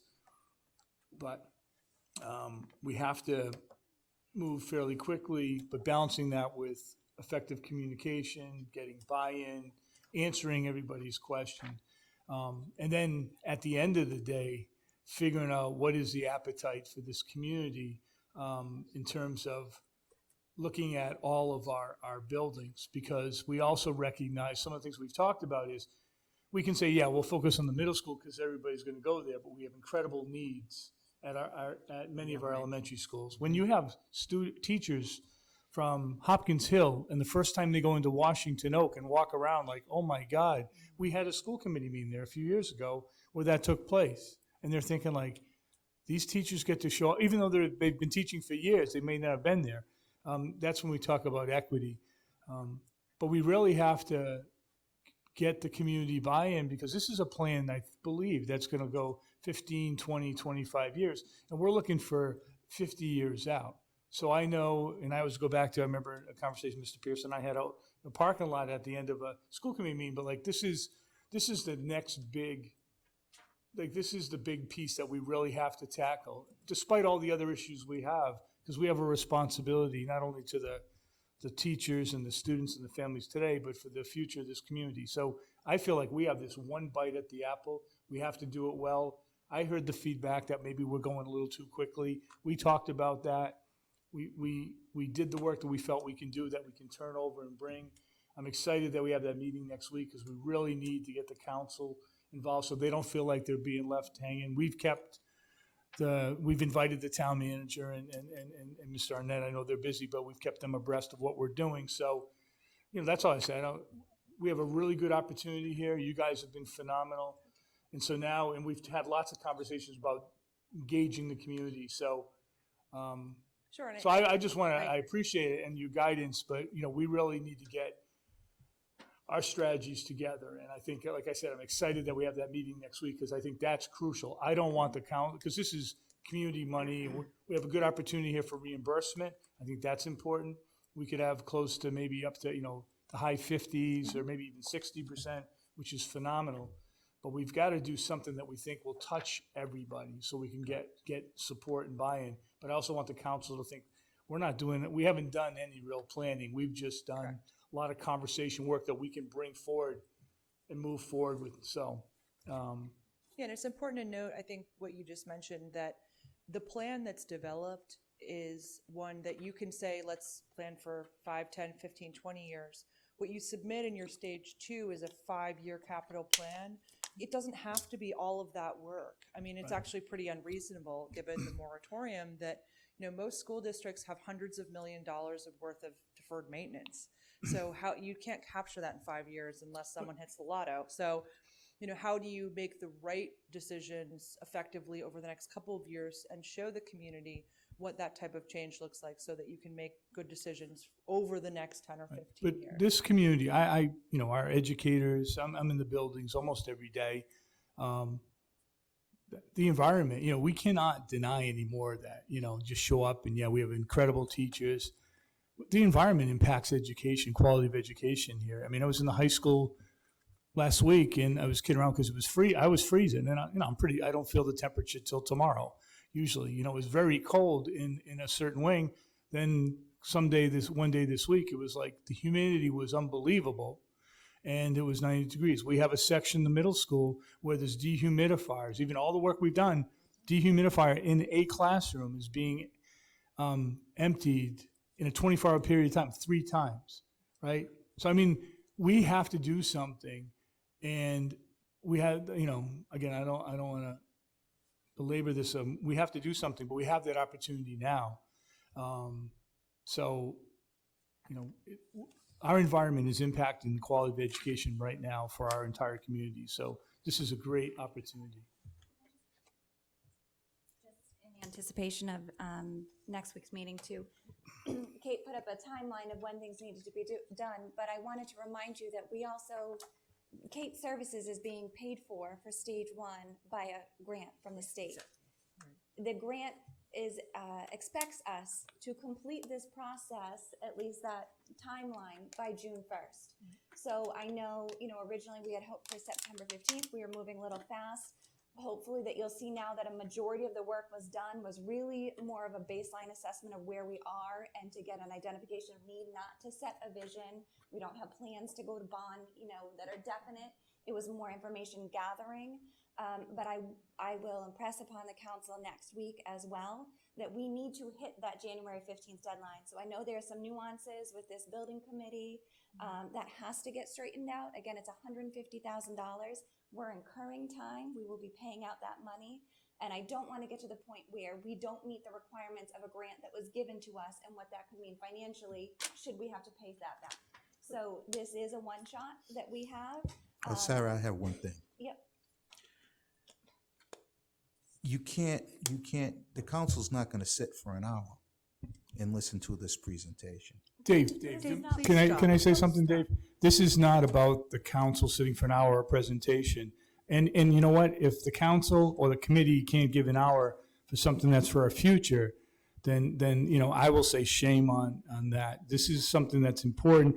For me as superintendent, this is the most important thing that I'll be addressing as long as I'm here for this community. And I would hope that you have the same sentiment. Oh, I do, but I don't think the council will. I think you're can't speak misguided, for them. first of all. And second of all, or you're thinking, they're not here. It's a work session. They've had plenty of work sessions in their time on council that have stretched more than an hour. So this is all we are going to discuss. It's not their regular scheduled meeting.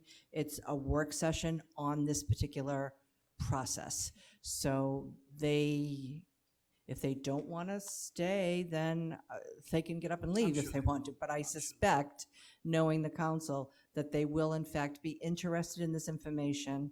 I think your presentation was excellent. I'm not sure if it'll be tailored or not in any way, shape, or form. I know, Sarah, up you're to going you. to That's do a really up to you. presentation as well. But I personally thought this was excellent and very well laid out. And I think it's really important that the council and the community, it will be filmed if they can't make it to the session, they at least can go in on their own time and listen to what it is, we're attempting to do with this $150,000. And it is a grant that, like Sarah says, we need to spend and do it correctly so that we don't have to pay it back, and your services are invaluable as far as I'm concerned. It's well thought out planning that needs to be done.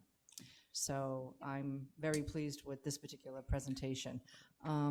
Madam Chair, as a member of the previous school building committee in 2000, we used to keep we would present, if you can't say what you need to say in 20 minutes, because that's what you're going to have. When you have a presentation for 1 hour, you lose interest of the people. And I saw it right out here. Mr. Florio, Dave, I this only is saw it. not a building Yeah. committee. Well, we built No, but Washington Oak. I understand that, but a building committee is separate from what we are attempting to do with this meeting next week. The building committee hasn't even been formed yet. And so I agree, building committees meet on their own. We haven't even gone to bond yet. A building committee basically takes the bond money and starts to do something with it. That's what a building committee will ultimately do. That's not what we're talking about here. We're talking about what is the plan, how we're going to access this money that the state has voted that they're going to allow us to access.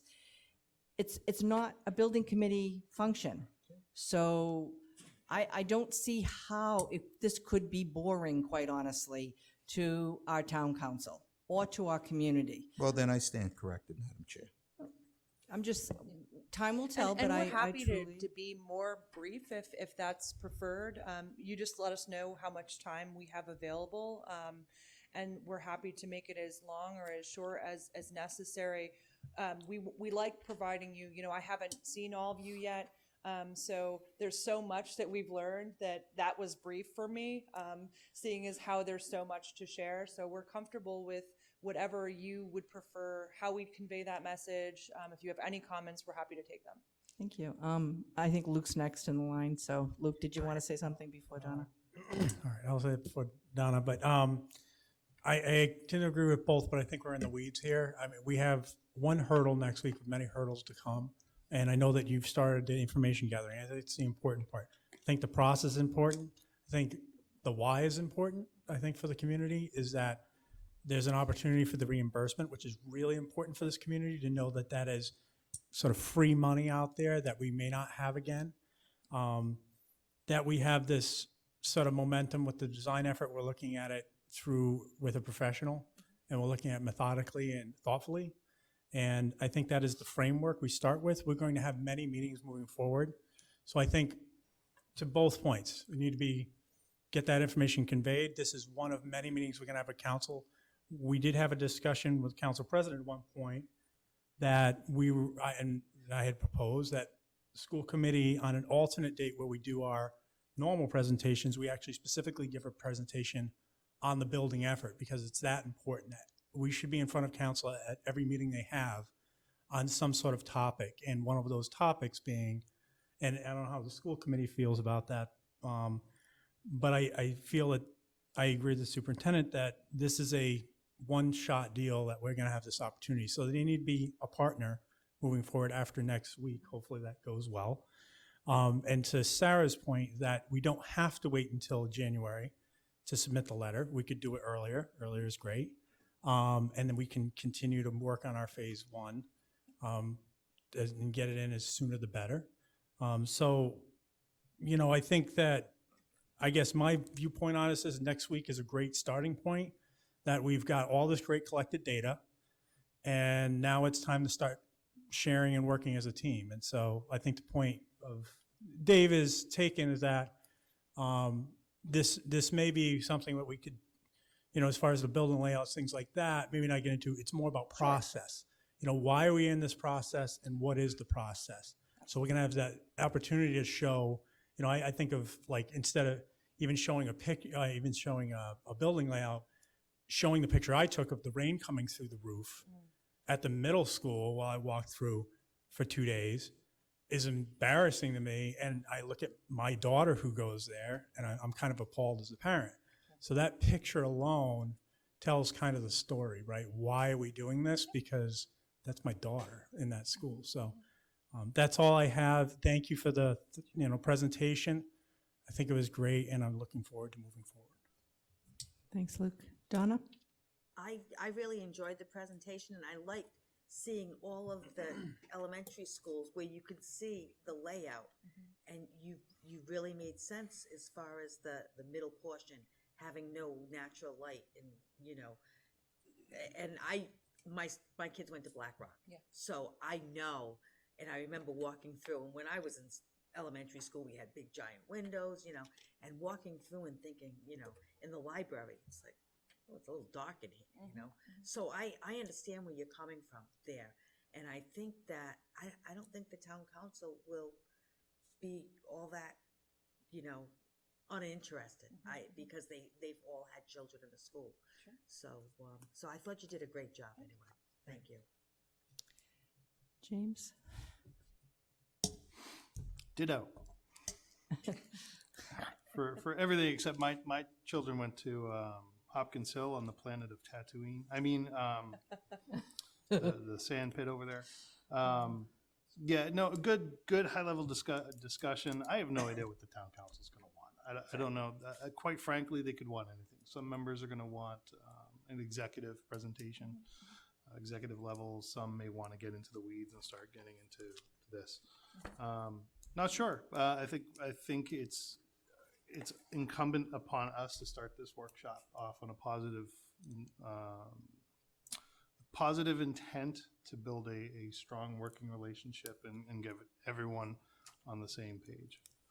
That's all I will say. Great, thank you. Thanks a lot. Any comments or questions from the citizens gathered? Right, thank you so much, and hopefully we do in fact have a meeting next Thursday. I mean, email invitations went out for So for Phil Thursday will be in meeting. attendance. I'm actually out of state next Okay. Thursday, We'll- but we'll- he is much more brief than I am. Oh. I use all the flowery words, so I think you'll Well, get that's your because you're shorter- the educational That's expert right, that's person, right. so He's you much more of a follow it gunslinger up than me. with, because I've been in a presentation with you before, and but I like that too, because I think as people involved with education, you want to hear that piece too. Sure, and So- both are important. We're a good yin and yang. Yes, so yes, that's it is a great. good yin and yang. Thank you. You're all set? Nobody from the public? All right. Moving on to 14, which is the ransomware update discussion. So I'm going to have, Mr. Murphy, Member Scott Reinbold. All right, I was going to say Reinhardt, I don't know why, but we just met, and Mr. Jay Longley. And Scott and Jay, as you know, are from Envision Technologies, and Jim is our guy. So, again, we wanted to just, I think every time we have a school committee, I come back and I think we're going to say, okay, this is where we're done, but we're not. We're getting close. We have a lot. We had a great meeting yesterday with these gentlemen and another of their colleagues, Andrew, and then Ms. Mandrelli, myself, and Mr. Murphy, and just really looking at where we've come, where we're at, and what we need to do over the next few months. And so I know these guys are going to give a brief just review of where we've come from and where we're headed. And thank you. So I'll start real quick. So we're 6 weeks into this. I mean, where are we right now at a high level? We got most of the data back. And I say most because there's a little bit that's still encrypted. And we're a bit hesitant to put it out there. But we narrowed it down to a single year 10 years ago. It was a payroll. So there's some sensitive data on that. But aside from that, we're looking in a very promising spot. So and with that, I'm kind of stealing Scott's thunder. I was actually at another cybersecurity conference tonight that I got done with earlier. So I'm going to let Scott take it from here. Yeah, so I'm very proud of all the work that my team's been able to bring to this, that Envision Technology Advisors has been able to bring as a whole. A lot of expertise across many different platforms working together to try to, in a quick and an efficient manner, restore as much data and as much functionality back to the school from a technology perspective as possible. And as Jay alluded to, not only were we able to recover the data, there was some periods of time where it was looking like getting the decryption keys wasn't going to be a possibility. So we started looking into cognitive AI learning and taking basically pieces of paper, scanning them into a computer, and then using adaptive learning to piece together those documents into something that is a Excel CSV format that we could then dump back into Phoenix using a lot of intelligent platforms. And one of our folks worked tirelessly. Excuse me, I've been working at many different schools over the last few weeks trying to get everybody back up and running. So I apologize for my lack of speech. But we were able to work with Jim and his team, and we have servers up and running at each one of the schools. We also have a hosted facility in Providence that is housing 4 servers that are providing various functionalities. One of those is your financial database server, and we are working with SunGard in a very short manner of time to reinstall software, recover databases, put them back in place so that faculty and staff could get paid. And you have access to all of your information, and you can start moving forward with the day-to-day operation of your schools. At this point, we've also put in place many different technologies to back up and safeguard all of the information and the data, and make it so that recovery in a potential disaster would be truncated to a very short period of time. Our hosted facility, we could essentially restore all of the servers that are living there within a matter of 45 minutes. Whereas it took weeks and weeks and weeks to rebuild servers and put data back, we're now talking minutes. And we are still moving forward with initiatives to make it that any other servers that are out in the environment, that are out in the schools, have some level of recoverability along those RTO times and RPO times. We were able to not only bring back the Phoenix database, but we were able to get NutriKids back up and running so kids could pay for lunches. All of that was done by one member of my team in the matter of 1 week. So it's for first day of school. So basically, we were able to get what we needed for first day of school for the kids that needed it. So, in addition to that, we've begun rolling out all of our management and monitoring systems, antivirus platforms. As of right now, we have close to 50 or 60% of the systems currently protected, and we're adding more every single day. I just want to add, when we talk about the we talk about one team, which includes Coventry and Envision. We don't delineate between the two. We try to include, so the we is us, it's Jim, it's Matt, it's everybody. Yeah, so it's we don't differentiate between Envision and Coventry. We're just as much a part of this, and we're right there in the weeds with you. So it's not an us and you mentality, it's a we mentality. So that's where we are currently at right now. I just wanted to give you just a quick view of one of the one of the many tool sets that we're bringing to bear here for the school district to allow Jim and his staff ultimately to have a better view of what the technology is like. This is actually a screenshot from a tool called Avik. It basically goes out and it looks for devices that are connected on the network, and it'll provide Jim and his team with a wealth of information in almost a real-time basis for what is on the network at a given time, and coupling that with the other technologies that we're installing with antivirus, being able to identify a system quickly and either isolate it, put it in a sandbox type of environment, or at least shut it down and put in policies in place, or act on policies that will be put in place to protect and to protect all of your data.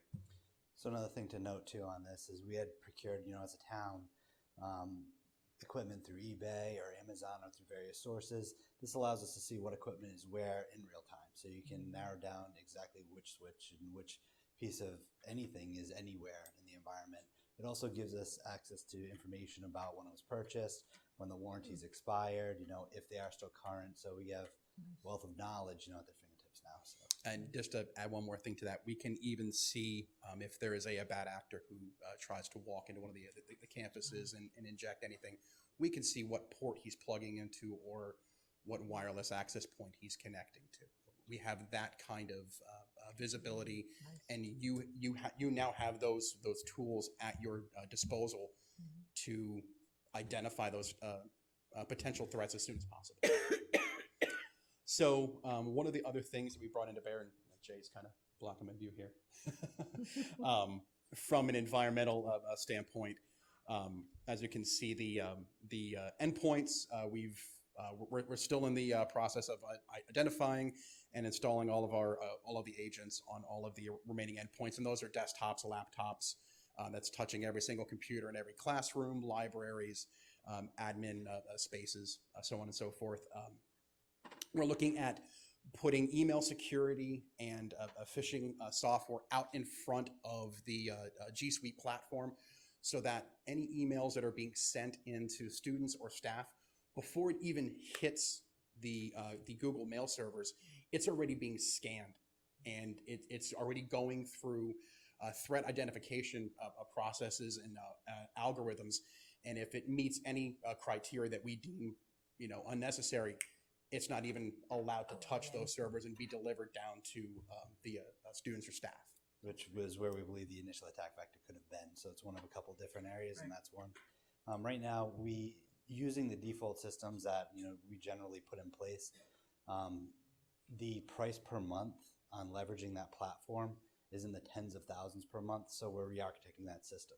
We re-architected it, we got it down into the thousands a month, and we're actually looking at doing one more pass at it, where we're changing the entire way that the mail flow is, and we'll bring that cost into the hundreds of dollars a month to provide that entire service. So it's a matter of understanding where the students are, the teachers are, and since everybody's all into one platform, and we have 4,700 active accounts at this point. I think there's over 8,000 in total. We're trying to do what we can just to bring the cost down as low as we can, while still providing effective service. So, and this is, by the way, this is a third-party package, and we're just your consultants in between. This isn't, homegrown applications.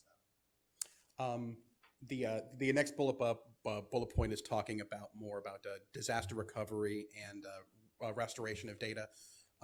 We have multiple types of backups that we're currently at play. File level backups that are being sent out to the cloud and stored off premises. Virtual backups of your virtual servers, so that, again, within minutes, we can rebuild an entire server from scratch. Operating systems, base configurations, putting back all the files back exactly the way they were an hour ago. So instant or almost instant recovery and restoration of data with minimal downtime and minimal loss of data. And all of that has already been completed and put in place. And as we continue to add more systems back in, they'll be added in as we go. And as we had also talked about, we have 4 virtualized servers that are living at our hosted facility in Providence. That was completed within a few days of our last meeting. They also live in a Chicago facility as well, for redundancy, for obvious reasons. In case there's a fire. Yeah, so if there's anything that happens on the Eastern Seaboard, we can immediately fail back over to the Midwest, and as long as there's internet connection somewhere down to the school building, we can get the information and the data to the staff and students. We have some resource additions and right sizing of data. Since we were kind of in an emergency triage situation, we were just throwing resources as quickly as we could, while trying to have intelligent conversations with all of the different vendors that you work with technology. We're in the process of right sizing those virtualized servers to put the right buckets in the right places, and then restore data, additional data, mostly file servers. So teachers who are storing, Word documents, PowerPoints, presentations, things like that, shared resources, putting them back into place again in our hosted facility. So we're currently in the process of having those conversations with Jim, with Craig and his team, and making that happen as soon as possible. So a lot of times you'll run into vendors where they say you need this, this Ferrari of a system. But we find that you can often get away with a Cadillac or even a Chevy, so. We like Chevys. I drive a Chevy. So that's what we're doing. So we're basically challenging the vendors. When the vendors say you need this amount of space, we challenge those. We say, we've done this for all these many years and we really need this space. The footprint is this size. Let's not charge them for this. And those are the conversations we're having right now. Wonderful, thank you. Appreciate that. So where we are right now is we are in the process of continuing to deprecate the bare metal servers that are present in each one of your schools and move them into a virtualized environment. So there's still going to be a bare metal system, but the server itself is going to be operating on a different platform that you can have multiple servers running off of one physical box, sharing common resources. It's what allows us to do backups in a different and more comprehensive manner than what's traditionally been done in the IT space. We're also going to be looking at bringing in a lot of the Microsoft Azure platforms and all of the new intelligent learning and systems that they have in play, again, to give us real-time identification and protection, again, for users and data. So there's a lot of different technologies that they're bringing in to help really make Coventry the model moving forward in Rhode Island for what can be done with technology. So you're going to find that a lot of the bare metal servers that we list above, rather than replacing them, which comes at a cost of several thousand to 10,000 per system, one system in every school. Microsoft has an educational platform. You're able to use some of their technologies for free or for very, very low cost, where we can essentially use those same types of services that would have sat on that physical box. We can put it in the Microsoft cloud. We can connect the systems together, and you don't have that replacement cost every 5 years, 7 years or so. So we're looking at leveraging that, our partnership with Microsoft, to put those things in place, which is the Azure AD Connect and things like that. And finally, we have some members of our staff who are going to be working hand in hand and have actually started that process, working hand in hand with Jim and his staff, just to help lighten the load and, again, speed up the process of recovery and trying to give some sense of normalcy back to the day-to-day operations. So where we are moving forward, we're going to be continuing to leverage the technologies that we have at play, and then training Jim and his staff on those new technologies so they can begin to utilize those, giving access to the school district to our help desks and our ticket system to bring those knowledge sets to bear to help solve problems quickly and efficiently moving forward. And I think that's it. Oh, yeah, and most importantly is security posture training and security awareness training, teaching every single end user the importance of the environment that we live in today, how to identify those threats, what are the appropriate actions to take,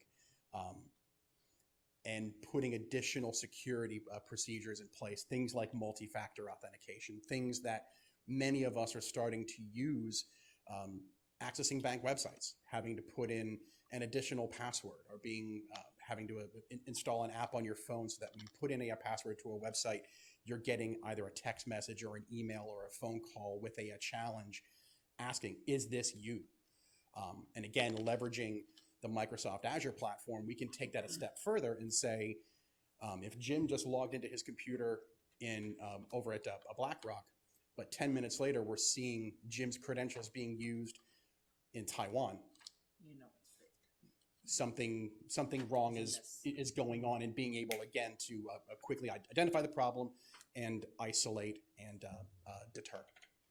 And also looking at the network topology, just like the last presentation, looking at the physical properties, looking at the network properties, looking at the topology of your network, and redesigning that to not only bring it up to date, but future proof you for any new technology ventures that you're looking to introduce within the schools moving forward.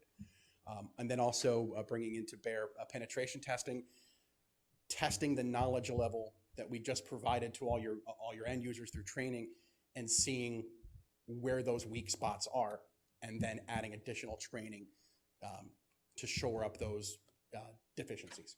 So on the penetration testing side of it, we don't like to grade our own homework, and I'm just being blunt about it.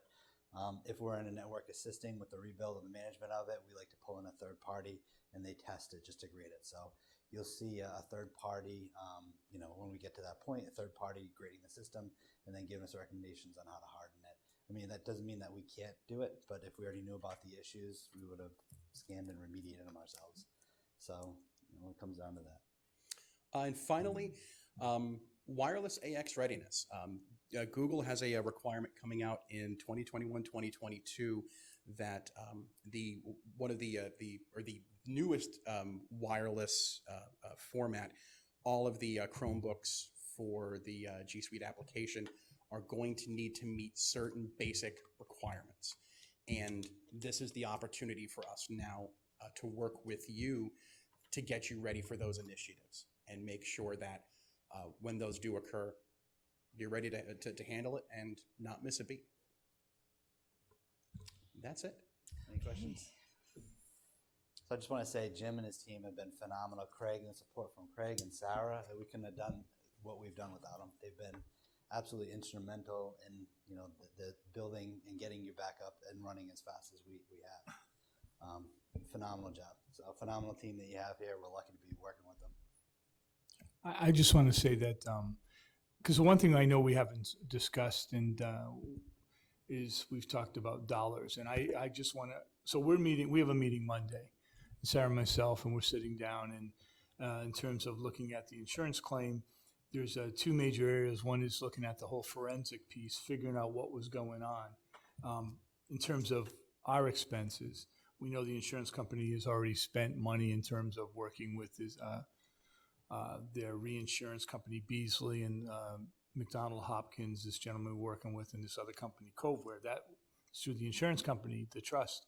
But we're also going to be sitting down looking at business interruption, because that's what we've been experiencing this 6 weeks, and that's the other piece. So, we've been talking about this, but we're going to sit down Monday and really lay this all out. But I want to say we had a meeting yesterday, and, during the meeting, Jay's talking about, we've agreed to so many hours, and then when those hours are used, we agree to more. He was talking about already seeing this 40, I'm just throwing a number, I can't remember what you said. 47 hours. 47 hours that he was already able to say, we had agreed, but we're not going to charge you for this stuff. So this is kind of a foreign concept to me, at least. Sometimes people, they say if something's too good to be true, it usually is. But these guys have been phenomenal working with us, and we'll start off and saying this is what this costs, like you said, tens of thousands of dollars. I'm thinking there's no way. But then I don't understand 95% of what you guys are saying, right? I'll be honest. But what I do understand is you're saying it would be $20,000 a month, and we're going to get down to $100. I do understand that. Yeah, I do. And that's the part that, and as long as Jim keeps nodding and Sarah's nodding, I'm good when I'm in the room, right?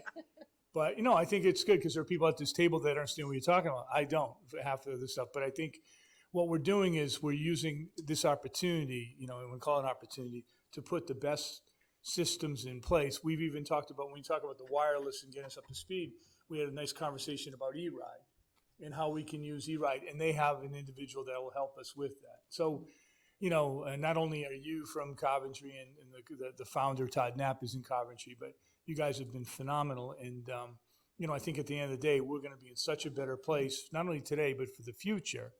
Again, I wouldn't wish this on anybody, but that's why we're investing this time and these resources, because we couldn't, this can happen again. And we're in such a better place right now.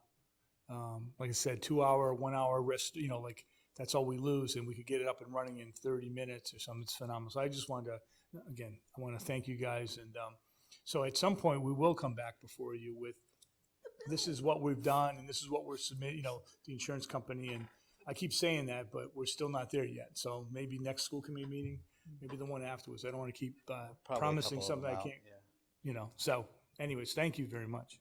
So just want to put it out there, second generation Coventry graduate, third generation. Last year. So, yeah, this past year. Yeah.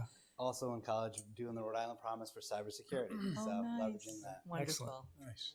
Wonderful. Yeah, I have to admit that what Craig says about understanding, I think I understand a lot of it until my desktop misbehaves at work, and then I go, and I you know, I'm just so glad that there's so much else behind the scenes. You know, it's like the magic that's happening behind the curtain. You know, I don't really want to know too much about it. I just want it to work. I appreciate, I don't know how, my brain would explode, I think, if I tried to do what you guys do. But I do, I'm so grateful that you were able to be here and help us through this. Yeah. Anyway, Dave, did you want to say anything? Great job. Appreciate the succinct presentation. You're welcome. Luke? Thanks. You answered a lot of my questions as you went through, so that means you were thorough enough. I think it's important for the community to take away, while this was an unfortunate situation, right, that, one, it got addressed, and it got addressed thoroughly, and I think fairly quickly given the circumstance, right? And that this is the reason we want to make smart investments earlier instead of waiting until they become crisis. So moving forward on a budget, this is a perfect example of convincing people that when we go for a budget on what's necessary, that we need, and when we say this is why, we don't get the, you know, when we get that pushback, it's important we also push back and say this is why, because we don't want to end up in a situation where it costs us additional dollars. We'd rather address it up front. And so now we're doing the right thing, which is going to have cost implications for the future, I have no doubt. So I would expect going into budgeting season that we're going to be appropriately budgeting for this. And I think, you know, we talked about the topology of the network, and that information is going to be extremely useful in identifying older equipment, where our weaknesses are, and relating that to budget. So I would hope that when we get the budget presentation, that is part of it, that using that tool as an advantage. I can speak to that for just a second. So some of the tools that they're going to be providing us, it's more than just hearing me or Mr. Levis or even you guys say it. You know, it's a list, and it's a list in black and white in real time. These are the things that we have. These are the ages of the things that we have. These are the warranty status of the things that we have. And it's not easy to just brush that away, you know, because it's right there in black and white in real time.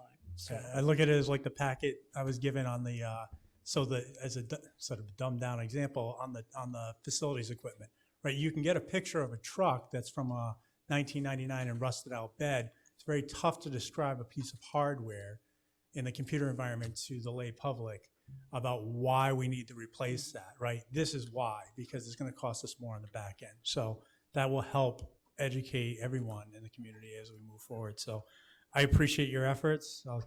Sorry for talking so long, but I'm looking forward to the money aspect as well. Hopefully insurance comes through, but I do appreciate all the work that you put into this, and you as well, Jim. Yeah, we're going to be working. Thank you, Sarah. We're going to be working together this coming week. And Thank you, Sarah. Donna? I think you've done a wonderful job, and I really do like the fact that you're watching our budget as well as us watching our budget. So I think that's great. You know, it's nice to have someone come in and, you know, they're just not trying to nickel and dime you. They're out, they do the best job that they can and understand that you don't have a lot of money to spend. And so I think that's wonderful. Thank you. And Jim, I noticed you did have something to say, and no, it was really just kind of backing up what the superintendent was saying. Yeah. Okay. I'm done. Thank you. James? Thank you for the update. I don't have any questions, which is good. So thank you for the update. Everyone said everything I was going to say. It's good. Thank you. We appreciate the opportunity and look forward to working together, and growing this as best as we can over the next coming years. So, thank you. Thank you. Anything Thank you. from the public for our presentators? No? Thank you so much. Thank you. Really appreciate it. Okay. You guys can go home if you want to. I figured. Thank you. Thank you so much. Take care. Nice to see you. Good luck. Yeah. Moving on to 15, which is the Rhode Island Threat Assessment discussion, which was our reference number 6, also Yeah, a rather lengthy one. No, but this won't be long No, I because, meant our handout. handout. I wanted to give it to you because we met as a policy subcommittee on September 23rd, I think it's Monday, 4 o'clock. We're going to draft a policy around this. Basically what this has done, this is legislation that indicates that we need to have a threat assessment team, and that it tells you the makeup of the team, which includes the SRO, which is nice now that we have 2 SROs. There have to be mental health individuals. You can bring outside clinicians to the team. And it also talks about assessing the threat, and it gives like a numerical scale in terms of, or, for instance, if somebody is just angry and says something, but there's no intent and no plan, and versus somebody having, posted, having resources, finding that there's a plan. So we're looking at their policies that are several pages long. I think I just shared, no, that was something else. Or we're looking at maybe a one-page policy. The nice thing is we already have a lot of the resources in place. So there's going to be documentation, notification requirements. So I'm hoping that we might have something to bring forward at the next school committee meeting. I don't know if anybody has any questions. It's a very lengthy document. The interesting thing is they gave it to us in a flash drive. And from working with these guys, they said when you go to places and you get flash drives, never use them. Never take. Is that right, Mr. Pearson? Never. I have tons of them. I multi. But it was amazing. Just the other day, they were saying that. It's like, here we are, the risk assessment from the state police, the fusion people, and they're giving us those. So sometimes those drives, at the manufacturing plant in China, typically, that's where the malware gets put Right. on, and the virus. Exactly right.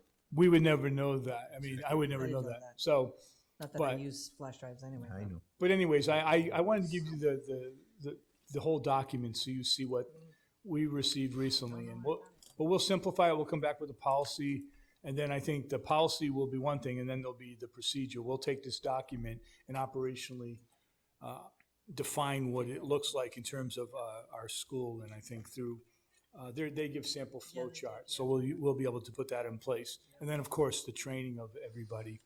So that's it from. All right. Any questions for Mr. Levis from the school committee? Anything from the public? Okay, I guess we can go to number 16, which is the appointment of our interim director of technology, reference number 7. And Mr. Levis, did you want to start that discussion? Well, just quickly, just say that due to a leave that I want to recommend that the committee appoints Mr. Jim Murphy as interim director of technology, through the remainder of the year, at least up until potentially through the remainder of the year. Okay, are we ready to motion on that? Madam Chair, I make a motion that Jim Murphy is appointed the interim director of technology. I second the motion. Any questions from the committee? Seeing none, all in favor? Aye. Chair votes aye. Any opposed? The ayes have it. Motion carries 5-0. Congratulations, I guess. Moving on to, and Superintendent's. yes, moving on to the superintendent's report on 17. And we've already did the first one, bullet. So, I'm going to just jump around that, do the quick ones. What we are, you're aware we received that almost $450,000 from the Rhode Island Foundation. And several people went to the celebration down at in Providence. But we want to have kind of a rollout and a celebration here, based on what was going on in the community at the time of the budget. Wasn't the time to do that. But I want to notify the committee that this is where I'll invite the town, all the elected officials, and I'll have some guest speakers. And we'll do, I don't know where we'll do it, probably at the Naughty Oak Room, but I want to have a real, just a formal, announcement and celebration. I'll probably invite someone from the Rhode Island Foundation to this also. So I think it's something that we should be proud of, and it supports, it's very much aligned with this whole threat assessment piece. Even Kate was talking about social emotional learning. We know that we have a lot of work to do to take care of not only our students, but each other. And this is a great, like I said, influx of $450,000. The beauty of it is for the community of Coventry. We're starting with the schools, but it's going to be training everybody in Coventry, potentially, that has, a fingerprint on a child, coaches. And so I think it's a lot to celebrate and something we wouldn't be able to do without this funding. So I just wanted to let you know, and obviously I'll share that, we have to plan it, but I'd like to do that in the next 6 weeks, so. The other piece is that, and again, it's really for information purposes now, because I know Mr. Anderson and I need to sit down and really articulate, come up with a chart and look at the legislation. This is about the Rhode Island legislation pertaining to education, school governance.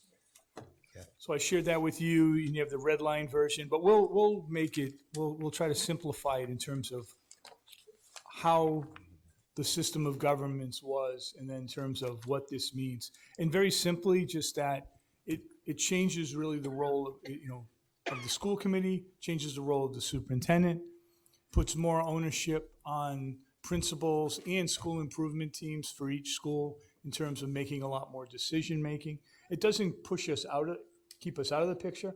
I think we have to really be more focused in terms of how we can leverage the governance piece, and how I have to leverage in terms of oversight, in terms of the budget in the school leadership teams. But it also talks about assessment, which is a big piece. There's a lot of requirements that the state puts on. There's a lot of different assessments, and I'm not sure where that funding, because while we do a lot of the work now, there's very specific work that needs to be done in reporting, and I don't see any funding that comes with this. So that's something, again, I think we talked a little bit about this in a policy subcommittee, or at the end, just saying that Mr. Anderson, since he's legal counsel, really needs to help us, in terms of what his interpretation is. I know the Superintendent Association has looked at this, and their suggestion that we meet with each of the school committees and really lay out what the changes are and what the role, so that I say we, but you understand what your role is and where that leverage is, and I understand where my role is as superintendent and the principals, and so the makeup of the school improvement team is going to change, because it talks about parents and students and different stakeholders. So obviously we'll have that presentation. I'm hoping that we can get that together for the next school committee meeting. The big concern, Craig, is the budget process. If it's anything like last year, is that in? But this piece has nothing to do with that. I mean, the town's budget process is the town's budget process. Right, but our budget. Well, we still have the process. We still have to approve. It's just that they're going to have much more ownership and say in terms of hiring practices, in terms of what's important to one school may not be. We're still going to have some overarching goals and objectives, but I think they talk a lot about Massachusetts. RIPEC did put together a document, which I have, and I'll share with the committee, and it compares Massachusetts to Rhode Island. My concern, and again, it's just my concern, is that I was in Massachusetts during ed reform when that took place in '93, but there was an influx of dollars that came with that. And my concern here is that we're not Massachusetts for many, many reasons. And just to legislate that we're going to be like Massachusetts is concerning to me. I think we can implement. I think we're in a good position. We can implement a lot of this. But when it comes down to dollars and funding, you know, that's where we go back to the RICAS and all this. You know, like you look at the money that's been spent. I was in Oxford, Mass, and we had 700 and some odd thousand dollars. Oxford, Mass is a small, you know, outside of Worcester, former mill town, and we had significant amount of money to train teachers, to pay teachers after school for training, to do boot camps in the summer around MCAS, and there was just an influx for years and years and years. And we get, you know, we get $0. So that's my concern with this. But I want to make sure before we go through it that Mr. Anderson is in agreement in terms of this is what it means. So that because he, you know, obviously he works for you guys, and so we're going to try to do that over the next 2 weeks so that we can come back with at least an initial presentation. But I will send that RIPEC document to everybody, and you'll see the comparison in there. But I think it's important for everybody to know. I don't think it's a bad thing if we have the right people, right, and the right teams together. It's like no matter what we put in place, if you don't have the right individuals and the right team makeup, you know, that's crucial. And I think we do here. You know, I think we do here. So anyways, I don't know if you have any questions about that or comments, but. Any questions? My only concern is that the legislature, again, an unfunded mandate. Yeah, my major concern, I think, is on PD. There's no money for training anyone. But I think we've started some of the process, you started the process in some ways, going back to the principals and saying, develop your budget internally in your school. And that's kind of what I think this legislation is trying to do, give more power to principals. But still, principals have to, I can speak for our community, but across the state, there are probably lots of principals that will need some serious professional development to take that kind of control. There's much more control from central office. So, and I don't think the legislators realize that, and we're really looking at that carefully. So it'll be interesting to see how it all rolls out. And then last but not least, how are they going to check that, in fact, that model is happening? Well, if you look at, I mean, that didn't come out right. Like all the assessments they put in place, though, there's, you know, again, I don't even think we have, you know, I went through it a few times, but I don't think we even have all those systems in place. Yeah. If you look at everything they're requiring, The plans, You know. there's a lot more requirements in there. I skimmed it. Yeah, I skimmed it too. For plans, each building has to have an annual plan, what they're going to tackle, a 3-year plan that has to be developed and submitted and approved by RIDE, and us, of course. and we can have a district team too. We can have a district improvement team at Allow, but RIDE doesn't even have the resources. no. You know, you can send them a plan, and how long is it going to take them to I keep forgetting we're on camera. They may have some difficulties getting that back on time. Yeah, we're not Providence. You know. Oh, yeah. Exactly. Anyway, so I mean, there's some unfair expectations, I think, and whether or not people are going to be able to do that is another story. Luke, did you have any questions? No, I agree. State typical of providing mandates, unfunded. But, you know, I would say Some good and for bad. what it's worth, the joint legislative session comes up. We express And we'll that. have to express Resolution, we express that. Keep pounding on the door of our legislators and express that this model alone doesn't work just on an island. That, No. and I know Rhode Island Foundation is also working on their own efforts and political efforts on these ends. So there's hope. I'm hopeful that maybe the next session, there's another piece to this that is sort of looked at. So, but that might have to be discussed on a larger basis. So that's all. Donna? I totally agree that we need to discuss the elephant in the room and, you know, get some more funding from our state. You know, they put forth a lot, but we don't get anything to fund this, so. I think that the positive aspect is that I don't believe that we operate top down. You know, I think we make in Coventry, we make some decisions, strong decisions, but we get buy-in, and that our teachers and all of our, you know, they're part of the planning process. And so I feel that, you know, our principals are working really hard within their buildings, with their school community. They have really positive relationships with their families. So I feel like we're in a pretty good position to do this. It's just what is the this part, you know, in terms of what, like Mr. Pearson said, the planning and what this all looks like, and so. Oh, I agree that Coventry definitely is ahead of the game here. Yeah, in some ways, You yeah. know, there are some districts that aren't, but we are. Yeah. So, Anyway, any other questions? You're all set, James? Anything from the public? Too tired. Moving on to citizens' comments. No, I have one more. Oh, you do? Yeah, Oh, he does I'm have sorry. one more. Opening I of went schools, I'm backwards, yeah. sorry. So a couple I was things, checking one, off, but I didn't no, check no, and that off. I'll just say a couple things. I'll talk about.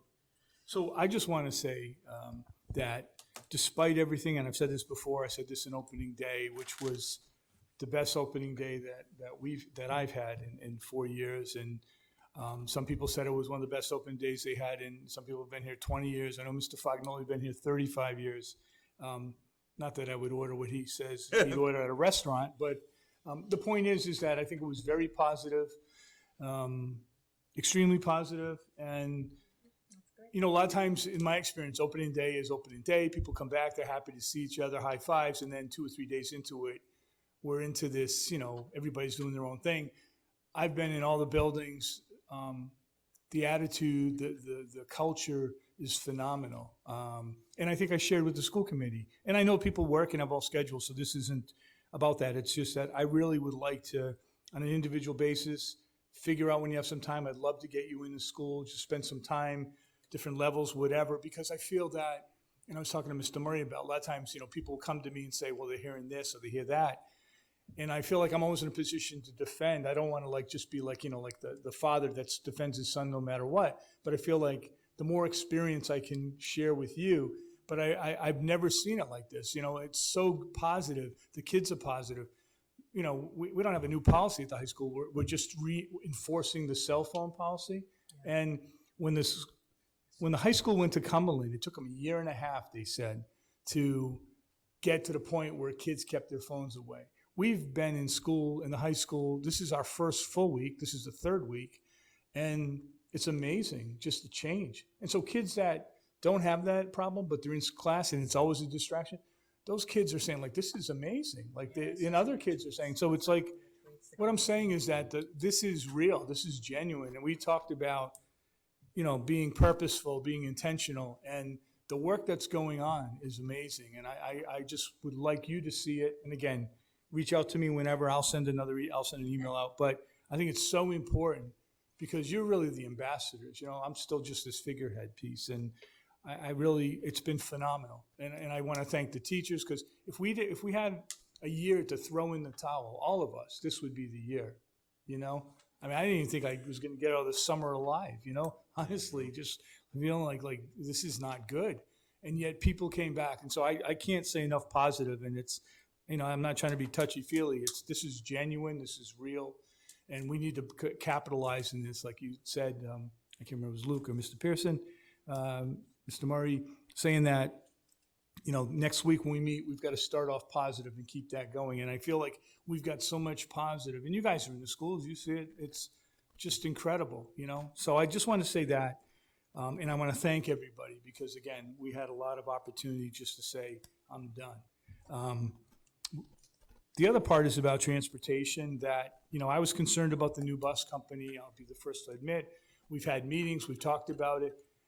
The bus routes have been in place for years. I was concerned about some of the issues we had this summer.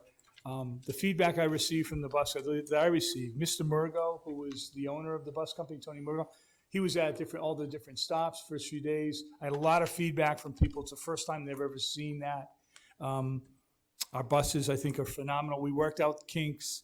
I did get, Mr. Pearson sent me a couple of regulations that I wasn't aware of. I met with so right away I set up a meeting with the bus company, Mr. Martin. We met on a Tuesday. One of the regulations, I shared them with you, is about school bus stops and routes. It's Chapter 3120, Section Title 31, Motor and Other Vehicles. But this talks about the routes being reviewed by the chief of police or the designation. So what I found out, like I saw this and I said, I don't know, I had to have a meeting. So what I found out is that this talks about 30, 60, 90 days or something like that. Our routes have been consistent for years, but when they change, like they'll make some modifications on stops, they give those stops to the police department. Like I know originally you can't, like we made modifications to the stops. I think we finished like last week. And so I asked specifically, you know, do they turn them in? And they brought that list over to the police department. I think what's important is Mr. Martin, who's our Director of Facilities and Transportation, he meets with a Detective Pacheco on an ongoing basis.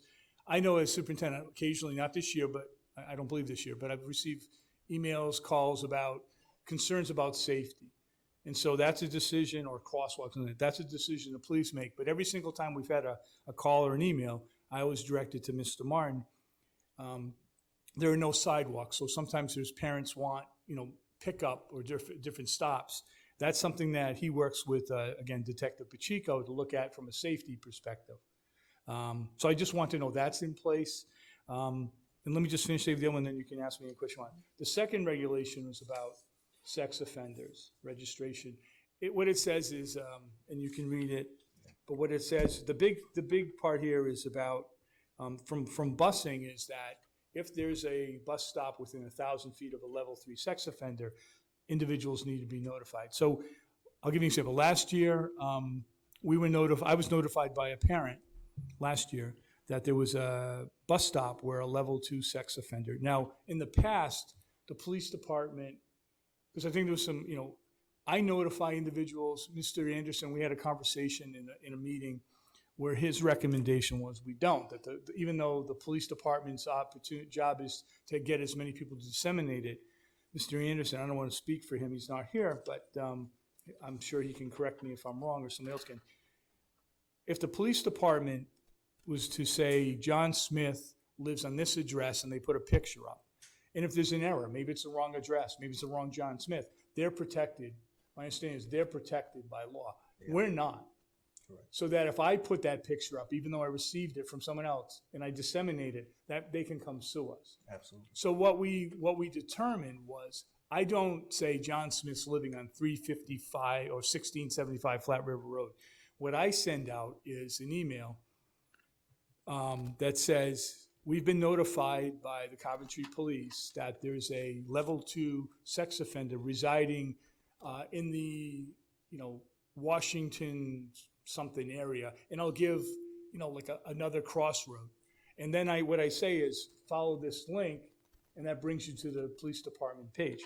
When people click on that link, which is a sex offender page, they have to click a box basically saying, I'm not using this for, I'm paraphrasing here, and then it brings them to where. So I believe that that's what we do. Every time I get something, whether it's a level 2 or level 3, I send that out to people, but I don't tell them exactly who it is. And that way, my understanding is we're protected that way. When we get a call, like last year we received a call that there was somebody had just been released, they're living in a house, kids were waiting on that porch. So Mr. Martin will meet with Detective Pacheco and the bus company, and they moved that. I believe that was a level 2 sex offender. Mm-hmm. So we have that process in place. What happened was there was a level, I believe, 3 sex offender that wasn't captured in terms of the Coventry Police page. And again, I'm sharing this as third party. So what I was told, and if you go to the Coventry Police page now, it refers you right to I believe the Attorney General's page. They no longer compile their own page. So they direct you right to the state. So they're not usually information. So, so I believe that we're in compliance with these. I asked them to, you know, I wanted to make sure that I had documentation that the bus list had been dropped off. I had an email that they do drop it off, and they when they compiled the list, even as of last week, they dropped that with the new bus routes or bus stops to the police department. And I was told that when we are notified, you know, the fact that, you know, we didn't capture one, you know, when I say capture, we weren't aware of one of the level 2 or level 3 sex offenders. As soon as we were made aware, they met and they moved the bus stop. So, you know, that's what I wanted to talk about. But I've been very pleased. I don't know if you've had a lot of, you know, early on, I know we talked, there was some, you know, there's some confusion with some of the bus routes, you know, some of the younger kids. Some of the buses are different numbers. Some of the parents looked at the route, didn't think the number would change. Kids had no problem getting on the bus, but when they got out, they didn't know what number of bus. So the first few days, few weeks, we had some confusion. But I think they've been running fairly smooth. I mean, Washington Oak seems like, you know, there's always been a late bus. I get all the emails. I know yesterday there was a conversation where police pulled the bus over, and I know Ms. Mandiz asked her to send out a follow-up because it looks like the bus got stopped because the driver, a student threw a box of tissues out the window. A police officer happened to be driving right behind, so he pulled the bus over to say, you know, like whatever he said about, you know, don't throw things out the window. So had nothing to do with the bus. So, Mr. Levis, I do have one question. Does every bus have a school monitor on it? no. No. No? Okay. No. Elementary school buses have monitors on it, except for Western Coventry where it's door to door. We have we apply for a waiver for those buses. The middle school and the high school buses don't. But every elementary in this part of the town, except for the ones that are door to door, which we have to apply every year. We click a box on RIDE and request a waiver, and that's the exception. Then minibuses all have monitors on them. Thank you. So, I did have a question on that. Someone asked me if they have a child who goes to Washington Oak, and there would be a monitor on that bus. Okay, very good. Thank you. Any questions for the superintendent? Luke? No, we talked about, just personal experience really quickly. You know, I had a couple snafus with the bus. They were very accommodating. I did call the bus company, it was the first days of school. But to their credit, they were responsive. They apologized. There were other parents at the stop. We dealt with it. We got through the first few days. Since then, it's moved out and everything's kumbaya. So I think that would probably parallel other experiences. You get a rough patch in the beginning and things smooth out with the new company. Overall, though, I felt like with new rollouts, it could be a lot worse.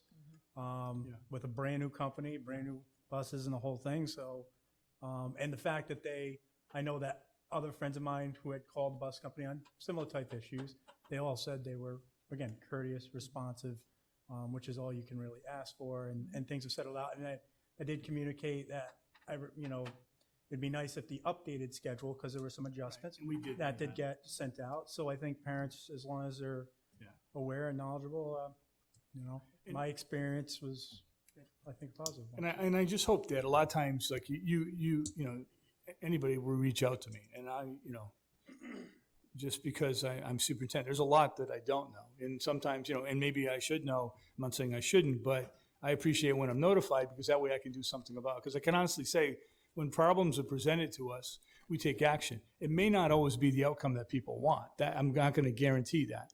And sometimes when people present a problem to me and we address it, that's not really what they wanted. They wanted something else. And I just want to state that, but I can honestly say that I feel that, how we address transportation issues, I think are like hopefully all the issues that we address, that we are attentive. But the bus manager, Jess Ogram, is phenomenal. We've met with her several times and, very attentive. So I think they want to be successful, and I hope that the community and the students enjoy the buses, the new buses.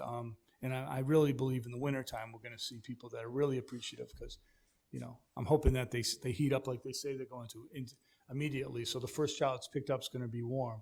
Because I've heard all the horror stories of these little kids getting on the bus and they're freezing, It takes 30 minutes, or the heat didn't get all the way to the back. So that's important too, because it really comes down to taking care of kids. But anyway, I think the opening was phenomenal despite everything, and that's what the message I wanted to convey. I appreciate everything that everybody has done because it's just everybody's rallied together, and it's genuine. It's got so much momentum, and they were practicing the unified volleyball at the high school today.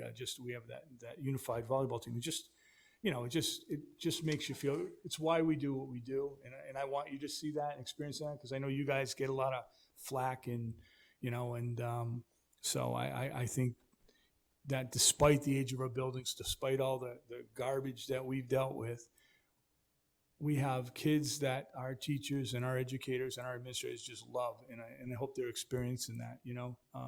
And later on, we'll report, we had some attendance data that came out, and it's especially at the high school, is really, really positive, because that's where it's really student-driven. They have to want to be there, and it's very, very positive. Our attendance rates are better than those communities we always get compared to, or where our people say they have to go to. And that's incredible, you know, that's amazing. So, and that's for both our staff and our students. So at the high school level, that's student driven. You know, those kids, that means students want to be there. The elementary level, even the middle level, I think attendance, my personal opinion, attendance issues are parent-adult issues for the most part. But at the high school, that's phenomenal. So we'll talk more about that another time, but it's been an incredible start, you know, so. I know it's late. Donna, anything? James? I just have one final thing, just a shout out to Jason Martin, our Director of Transportation, right? I don't know what his title is, sorry, but just a shout out to thank him, because since he became the person responsible for doing bus runs in this community, and I've been here a long time, his first year, because of his responsiveness and his ability to get right back to parents, all of the issues that previously had been in this district, which were horrendous, all were solved. Yeah. So he is an incredible, and I also thank central administration obviously as well, but he's like he does an amazing job. And not only is he very responsive, but he's at the schools. Oh, yeah. He's at the middle school every day. Oh, yeah, he's at the right there. elementary schools. He's watching what's going on firsthand. And there's nothing like that. No. Firsthand knowledge. Nope. He does a pretty good job. Yeah, so I just wanted to shout out to Jason. That being said, citizens' comments, anyone left who might want to say something? I know everybody's exhausted. I don't see anybody raising their hand, so how about a motion to schedule the next meeting? Madam Chair, I make a motion to schedule the next meeting of the school committee, thank you, for, sorry, Madam Chair, 9/26. 9/26/2009 at 2019 at 7 p.m. at Coventry Town Hall. I second the motion. Thank you. All in favor? Aye. Chair votes aye, motion carries 5-0. And for adjournment, I have 9:43. Is there a motion? Madam Chair, I make a motion that the meeting be adjourned at 9:43 p.m. I second the motion. All in favor? Aye. Chair votes aye, motion carries 5-0. Thank you, everyone, for coming.